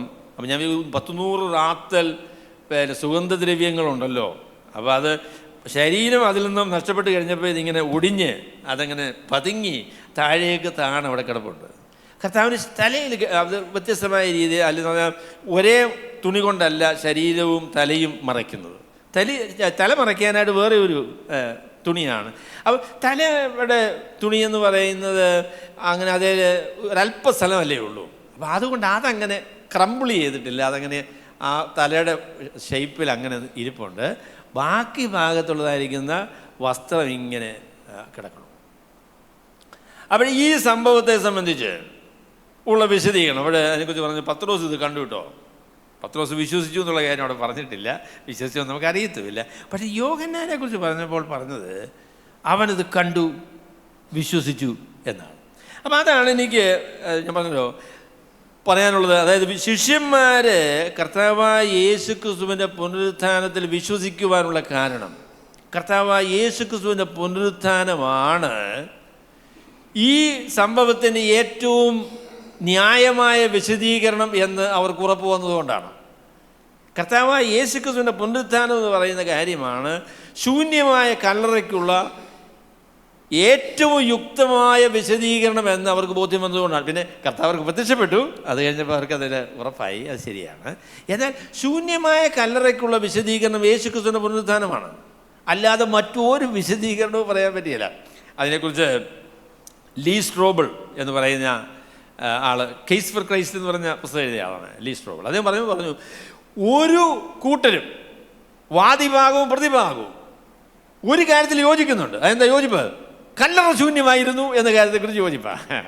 കല്ലറയിൽ ശരീരമുണ്ടായിരുന്നു എന്ന് ഈ രണ്ട് കൂട്ടരും പറയുന്നില്ല. ശിഷ്യന്മാർ പറഞ്ഞു കല്ലറയിൽ ശരീരമില്ല എന്ന് പറഞ്ഞു. കർത്താവിന് എതിരായിട്ട് നിന്ന ആൾക്കാർ എല്ലാവരും ശൂന്യമായ കല്ലറ എന്ന കാര്യത്തെ സ്വീകരിക്കുന്നവരാണ്. ശൂന്യമായ കല്ലറയ്ക്ക് വേണ്ടി മനുഷ്യർ നൽകിയ വിശദീകരണം അതൊന്നും സ്വീകാര്യമായ വിശദീകരണമല്ല. മത്തായി സുവിശേഷം 28-ാമത്തെ അധ്യായത്തിൽ അവർ നൽകിയൊരു വിശദീകരണമുണ്ടല്ലേ? എന്താ വിശദീകരണം? പടയാളികൾ ഉറങ്ങിക്കിടന്നപ്പോൾ കർത്താവിൻ്റെ ശിഷ്യന്മാർ വന്ന് അവനെ മോഷ്ടിച്ചു കൊണ്ടുപോയേ. നല്ല വിശദീകരണം അല്ലേ? ഈ പടയാളികൾക്കുള്ളൊരു പ്രത്യേകത എന്താണെന്ന് ചോദിച്ചാൽ, അവർ ഉറങ്ങിക്കിടക്കുമ്പോൾ അവർ ചുറ്റുപാട് നടക്കുന്ന എല്ലാ കാര്യങ്ങളും കാണാനും ആളിനെ തിരിച്ചറിയാനും കഴിവുള്ള ആളുകളാണ് ഈ പടയാളികൾ. അങ്ങനെയുള്ള ആളുകൾ നിങ്ങൾ കണ്ടിട്ടുണ്ടോ? ഉറങ്ങിക്കഴിഞ്ഞാൽ പിന്നെ ചുറ്റുപാട് നടക്കുന്ന എല്ലാ കാര്യവും അവർക്കറിയാം. ആരെങ്കിലും വന്നാൽ അവരെ നന്നായിട്ട് തിരിച്ചറിയും. അങ്ങനെയുള്ള മനുഷ്യരുണ്ടോ ലോകത്തിൽ? ഞാൻ അതേപോലെയൊക്കെ പറയല്. ചെന്ന് പറയട്ടെ, ചത്തോടെ കിടന്നുറങ്ങുക എന്നുള്ളത് പറയേ, എന്ത് ഭൂമി കുലുങ്ങിയാൽ നീ അറിയത്തില്ല, അവിടെ കിടക്കും അവൻ. ഒരു കാര്യം സംഭവിച്ചാൽ അറിയത്തില്ല. അപ്പം അതിനൊരു പ്രശ്നങ്ങൾ പറയാൻ കേട്ടോ. ഒരാൾ പറഞ്ഞ സ്ത്രീകൾ ഉറങ്ങുമ്പോഴും ഏതാണ്ട് ഒരു 70% അവരുടെ ബ്രെയിൻ വർക്ക് ചെയ്യുമെന്നാണ് പറയുന്നത്. 30% ഉള്ളൂ ഉറക്കം, 70% വർക്ക് ചെയ്യുമെന്നാണ് പറയുന്നത്. അപ്പോൾ അതുകൊണ്ട് എന്തെങ്കിലും ഒരു അനക്കം കേട്ടാൽ അവർ ഉണരും പെട്ടെന്ന്. പിള്ളേർ കരഞ്ഞാൽ പുരുഷന്മാർ 70% അവരുടെ ബ്രെയിൻ വർക്ക് ചെയ്യത്തില്ല, 30% ഉറക്കത്തിൽ വർക്ക് ചെയ്യുള്ളൂ എന്ന് പറയുന്നത്. പുരുഷന്മാരെയാണ് കൊച്ചു പിള്ളേരെ ഏൽപ്പിക്കുന്നതെങ്കിൽ പിള്ളേരെല്ലാം ചത്തുപോകും. ഇവർ കരഞ്ഞാലൊന്നും അറിയത്തില്ല. എന്നാൽ ചെറിയ ശബ്ദം കേൾക്കുമ്പോൾ തന്നെ സ്ത്രീകൾ ചാടി എഴുന്നേൽക്കും. കേട്ടോ, എന്നോട് ഒരു ശബ്ദം കേട്ടല്ലോ, കള്ളനായിരിക്കും എന്നൊക്കെ പറയും. നമ്മളിവിടെ കള്ളനോ ഒന്നും അറിയത്തില്ല. നമ്മളിവിടെ ഇങ്ങനെ കിടന്നങ്ങോട്ട് ഉറങ്ങുമല്ലയോ. അപ്പോഴേ ഇവർ പറഞ്ഞ ഈ പ്രസ്താവന ഒട്ടും സ്വീകാര്യമല്ല കേട്ടോ. ഞങ്ങൾ ഉറങ്ങിക്കിടന്നപ്പോൾ ഇവർ വരുന്നത് ഞങ്ങൾ കണ്ടു. അത് ശരി, നല്ല കാര്യം. ശിഷ്യന്മാരെ ഞങ്ങൾ തിരിച്ചറിഞ്ഞു. ഇവർ യേശുക്രിസ്തുവിന്റെ ശിഷ്യന്മാരാന്നുള്ള കാര്യം ഞങ്ങൾക്ക് മനസ്സിലായി. എന്നിട്ട് പിന്നെ ഇവരെടുത്തുകൊണ്ട് പോകുമ്പോൾ ഞങ്ങൾ ഇങ്ങനെ ഉറങ്ങിക്കിടക്കുക. അയ്യോ, അതെന്തൊരു വിശദീകരണം! അത് സ്വീകരിക്കാൻ മനസ്സുള്ള മനുഷ്യരുണ്ട് കേട്ടോ. അത് സ്വീകരിക്കാനായിട്ട് മനസ്സുള്ള മനുഷ്യരുണ്ട്. യേശുക്രിസ്തു ഉയർത്തെഴുന്നേറ്റു എന്നുള്ളത് സ്വീകരിക്കാൻ മനസ്സില്ലാത്ത ഈ മനുഷ്യർ, ഉറങ്ങിക്കിടന്ന മനുഷ്യർ ഈ ശിഷ്യന്മാരെ തിരിച്ചറിഞ്ഞു എന്ന് പറഞ്ഞതിൽ അവർ പ്രയാസമില്ല. അത് എത്രയോ പരിഹാസ്യമായ ഒരു വിശദീകരണമാണ്. രണ്ടാമത്തെ വിശദീകരണം എന്ന് പറയുന്നത് അക്കാലത്ത് പറഞ്ഞതെന്ന് പറഞ്ഞാൽ, ഈ ഗ്രേവ് തീഫ്സ്, അതായത് ഈ കല്ലറകൾ മോഷ്ടിക്കുന്ന കള്ളന്മാരുണ്ടായിരുന്നു. അവർ വന്ന് കർത്താവിൻ്റെ ശരീരം മോഷ്ടിച്ചതാണ് എന്ന് പറയുന്നത് അത് ഈ അടുത്ത കാലത്തുണ്ടായൊരു ആശയമാണ്. പിന്നെ ഈ ഗ്രേവ് തീവ്സ് എന്ന് പറഞ്ഞൊരു കൂട്ടം ആൾക്കാരുണ്ടായിരുന്നു. അവർ ഈ സുഗന്ധദ്രവ്യം എന്നൊക്കെ പറയുന്നത് വലിയ വിലയുള്ള സാധനമാണ്. 100 ഗ്രാത്തിൽ സുഗന്ധദ്രവ്യം എന്ന് പറയുന്നത് നല്ല വിലയുള്ളതാണ്. അപ്പോൾ വന്ന് മോഷ്ടിച്ച് ഈ സുഗന്ധദ്രവ്യം കൊണ്ട് പോവുകയാണെങ്കിൽ ആളുകൾക്ക് അതുകൊണ്ട് കുറേ കാശുണ്ടാക്കാൻ പറ്റും. അപ്പോൾ ഞാൻ പറയുന്നത്, സുഗന്ധദ്രവ്യം അല്ല മോഷ്ടിക്കാൻ വന്ന ആൾ സുഗന്ധദ്രവ്യം ഒന്നും മോഷ്ടിച്ചിട്ടില്ല. അവരെന്തോ മോഷ്ടിച്ച്? കർത്താവിൻ്റെ ശരീരം. അതെന്തൊരു മോഷണമാണ്! മോഷ്ടിക്കാൻ വന്ന ഒരാൾ പറഞ്ഞു, മോഷ്ടിക്കാനായിട്ട് വന്നു കഴിഞ്ഞപ്പം ഞങ്ങളുടെ വല്യപ്പൻ്റെ വീട്ടിൽ ഒരാൾ മോഷ്ടാവ് കയറി കഴിഞ്ഞപ്പോൾ അവിടെ ഉണ്ടായിരുന്നില്ല സാധനം എടുത്തുകൊണ്ട് പോയിട്ടോ. അതിൻ്റെ കൂടെ ഒരു ബൈബിളും എടുത്തുകൊണ്ട് പോയി. അപ്പം ഞങ്ങളുടെ വല്യപ്പൻ പറഞ്ഞു, ദൈവത്തിന് സ്തോത്രം, അവൻ ബൈബിള് കൊണ്ടുപോയല്ലോ, അവനത് വായിച്ച് രക്ഷിക്കപ്പെടുമായിരിക്കും എന്ന് പറഞ്ഞു. അപ്പം ഞാൻ പറയാം, ഒരാൾ വന്ന് നമ്മുടെ വീട്ടിൽ കയറിയിട്ട് എല്ലാ സാധനവും അവിടെ ഇരിപ്പുണ്ട്, ബൈബിള് മാത്രം മോഷ്ടിച്ചു എന്ന് പറഞ്ഞാൽ അതൊരു ഭയങ്കര അതിശയല്ലേ? അവിടെ ഈ കല്ലറ മോഷ്ടിക്കുന്ന ആളുകൾ വന്നു. അവർ കല്ലറയിലുണ്ടായിരുന്ന സുഗന്ധദ്രവ്യം ഒന്നും എടുത്തില്ല, കർത്താവിൻ്റെ ശരീരം മാത്രം എടുത്തുകൊണ്ട് പോയി എന്ന് പറയുന്നത് വല്ല യാഥാർത്ഥ്യമുണ്ട്. മൂന്നാമത് പറയുന്ന വിശദീകരണം എന്ന് പറയുന്നത് അഹമാദിയ, അത് 4-ാം നൂറ്റാണ്ടിലൊക്കെ ആണെന്ന് തോന്നുന്നു ആ ആശയം വന്നത്.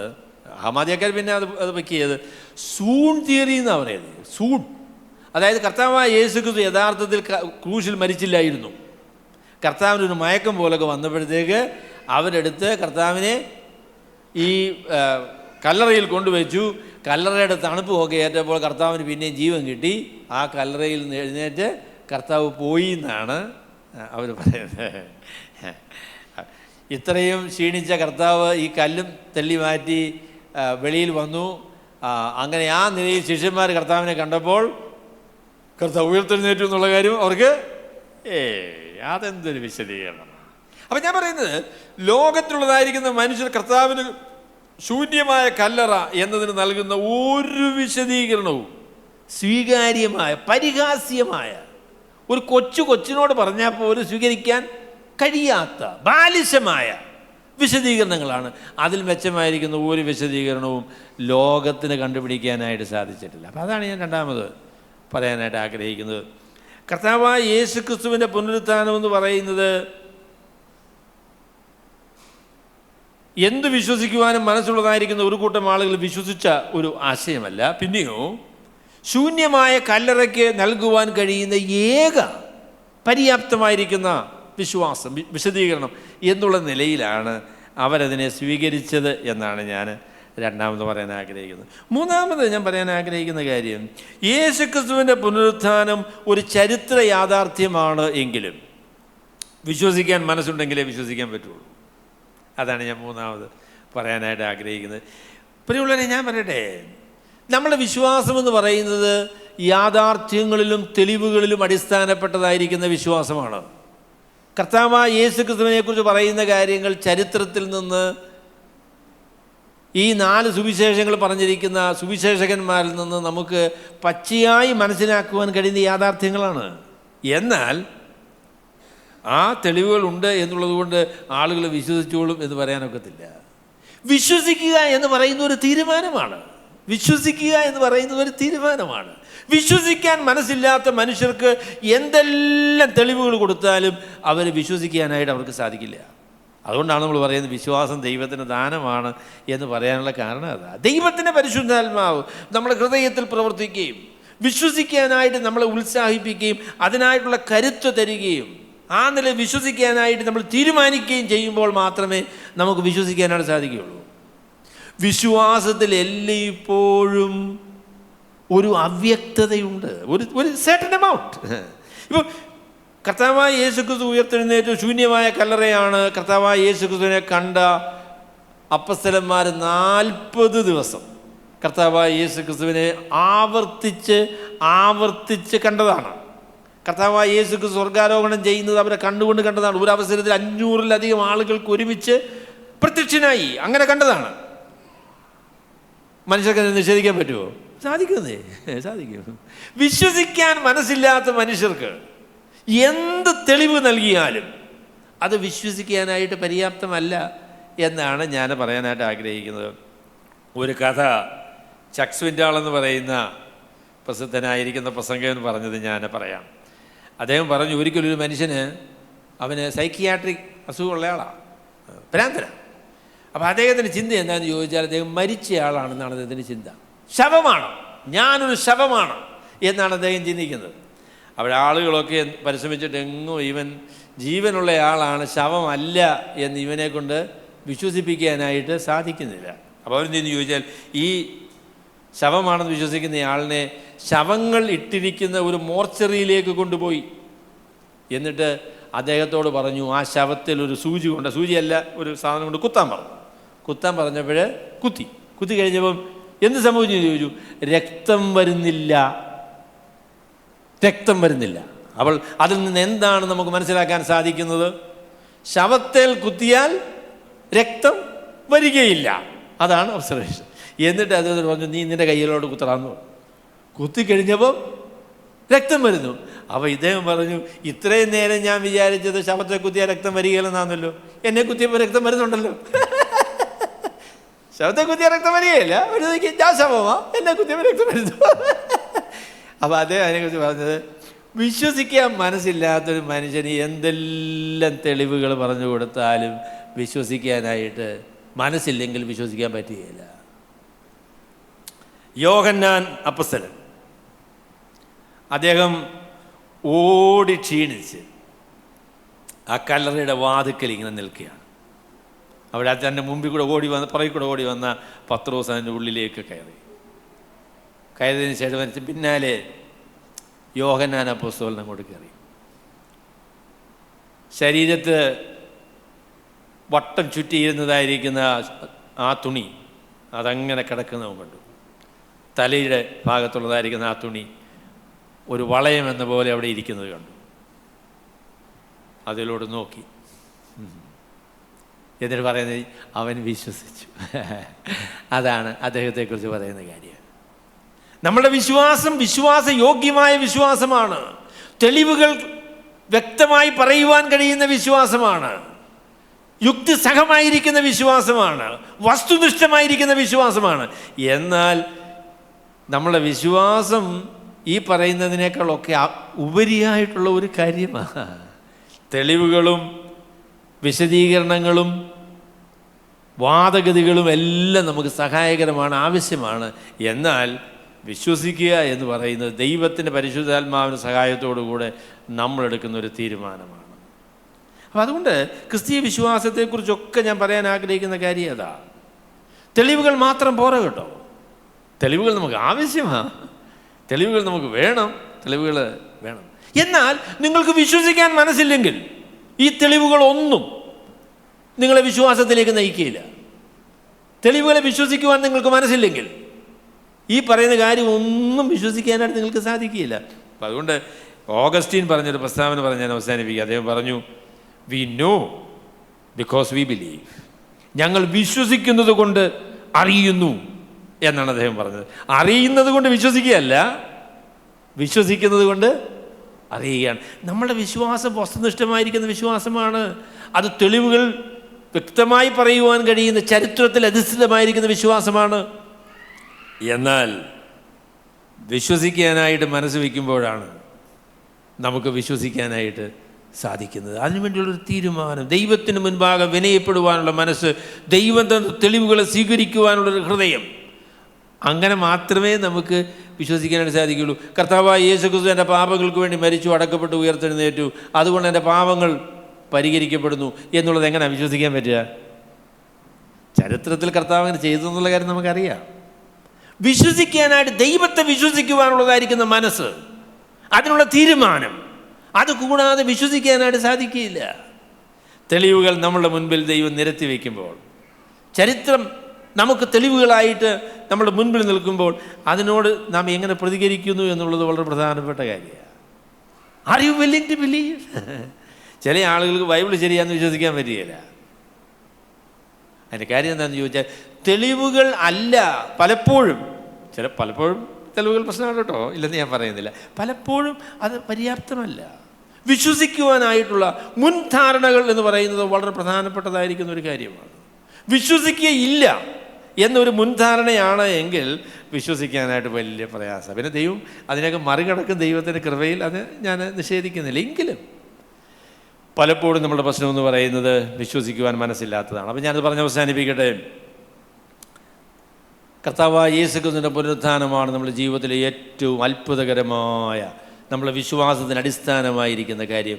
അത് നമ്മുടെ ജീവിതത്തിൻ്റെ എല്ലാ ബന്ധനങ്ങളെയും അറുത്ത് കളയുന്നതും നമ്മുടെ പ്രത്യാശയും പ്രതീക്ഷയും ഉറപ്പാക്കുന്നതുമായിരിക്കുന്ന യാഥാർത്ഥ്യമാണ്. രണ്ടാമത് ഞാൻ പറയാൻ ആഗ്രഹിക്കുന്നത്, ശിഷ്യന്മാർ കർത്താവിൻ്റെ പുനരുത്ഥാനത്തിൽ വിശ്വസിക്കാനുള്ള കാരണം എന്തും വിശ്വസിക്കുവാൻ അവർക്ക് മനസ്സുള്ളത് കൊണ്ടല്ല. പിന്നെയോ കർത്താവായ യേശുക്രിസ്തുവിൻ്റെ പുനരുത്ഥാനം എന്നതാണ് ശൂന്യമായ കല്ലറയ്ക്കുള്ള ഏറ്റവും യുക്തിപരമായിരിക്കുന്ന വിശദീകരണം എന്നവർക്ക് ബോധ്യപ്പെട്ടത് കൊണ്ടാണ് അവരങ്ങനെ വിശ്വസിക്കാനായിട്ട് മനസ്സ് വെച്ചത്. മൂന്നാമത് ഞാൻ പറയാൻ ആഗ്രഹിക്കുന്നത്, വിശ്വസിക്കാൻ മനസ്സില്ലെങ്കിൽ വിശ്വസിക്കാനായിട്ട് സാധിക്കില്ല. തെളിവുകൾ തന്നെ വിശ്വാസത്തിന് അപര്യാപ്തമാണ്. വിശ്വസിക്കാനുള്ള ഒരു തീരുമാനം, വിശ്വസിക്കുവാനുള്ളൊരു കൃപ, വിശ്വസിക്കുവാനുള്ള ആ മഹാ അനുഗ്രഹം ദൈവസന്നിധിയിൽ നമുക്ക് ലഭിച്ചതോർത്ത് ഞാൻ ദൈവത്തിന് നന്ദിയോടെ സ്തോത്രങ്ങൾ അർപ്പിക്കുന്നു. നമുക്ക് കർത്താവിൽ വിശ്വസിക്കാം. എൻ്റെ നീതിമാൻ വിശ്വാസത്താൽ ജീവിക്കും എന്നാണ് ദൈവത്തിൻ്റെ വചനം പറയുന്നത്. കർത്താവിനെ അനുഗമിക്കുവാൻ, ക്രിസ്തീയ ജീവിതം നയിക്കുവാൻ, അതിന് വിശ്വാസം ഒഴിച്ചുകൂടാൻ പാടില്ലാത്ത കാര്യമാണ്. വിശ്വാസം കൂടാതെ ദൈവത്തെ പ്രസാദിപ്പിക്കുവാൻ കഴിയുകയില്ല. അപ്പം അതുകൊണ്ട് നമുക്ക് കർത്താവിൽ ആശ്രയിക്കാം, കർത്താവിൻ്റെ വചനത്തിൽ ആശ്രയിക്കാം. കർത്താവ് പറഞ്ഞത് നമുക്ക് പൂർണ്ണമായും വിശ്വസിക്കാം. ദൈവികത പ്രകാരം ജീവിക്കുവാൻ നമുക്ക് മനസ്സ് വയ്ക്കാം. സർവശക്തനായ ദൈവം നമ്മെ ഏവരെയും അനുഗ്രഹിക്കുമാറാകട്ടെ. ഞങ്ങളെ സ്നേഹിക്കുന്ന ഞങ്ങളെ വാഴ്ത്തപ്പെട്ട സ്വർഗ്ഗസ്ഥ പിതാവേ, അവിടുത്തെ പുത്രനും ഞങ്ങളുടെ രക്ഷകനുമായ കർത്താവായ യേശു ക്രിസ്തുവിനായിട്ട് ഞങ്ങൾ നന്ദിയോടെ അങ്ങയെ സ്തുതിക്കുന്നു. ഞങ്ങളുടെ പാപങ്ങളെ ചുമന്ന് അതിന് പരിഹാരത്തിനായി കാൽവറിലെ കുരിശിൽ ഞങ്ങൾക്ക് പകരക്കാരനായി കൊല്ലപ്പെട്ട ഞങ്ങളുടെ വാഴ്ത്തപ്പെട്ട കർത്താവ് മരണത്തെയും പാതാളത്തെയും പാപത്തെയും എല്ലാം ജയിച്ച് ജയാളിയായി മൂന്നാം നാൾ ഉയർത്തെഴുന്നേറ്റു എന്ന അത്ഭുതകരമായ സത്യത്തിനായിട്ട് ഞങ്ങൾ നന്ദിയോടെ അങ്ങയെ സ്തുതിക്കുന്നു. അത് വിശ്വസിക്കുവാനുള്ള ദൈവകൃപ ഞങ്ങൾക്ക് തന്നല്ലോ, അതിനായിട്ട് നന്ദിയോടെ സ്തോത്രം. കർത്താവെ, ഞങ്ങളുടെ കണ്ണുകൾ കൊണ്ട് കർത്താവ് ഞങ്ങളുടെ മുൻപിൽ വെച്ച് ഈ യാഥാർത്ഥ്യങ്ങളെ കാണുമ്പോൾ ദൈവത്തിൻ്റെ കൃപയാൽ അത് സ്വീകരിച്ച് വിശ്വസിപ്പാൻ ഞങ്ങളെ അവിടുന്ന് ബലപ്പെടുത്തിയത് കൊണ്ട് ഞങ്ങൾ നന്ദിയോടെ അങ്ങേ സ്തുതിക്കുന്നു. അവിടുത്തെ പാദപീഠത്തിൽ വിശ്വാസ ജീവിതത്തിനായി ഞങ്ങളെ തന്നെ സമർപ്പിക്കുന്നു. കർത്താവായ യേശു ക്രിസ്തുവിൻ്റെ വിലയേറിയ നാമത്തിൽ തന്നെ.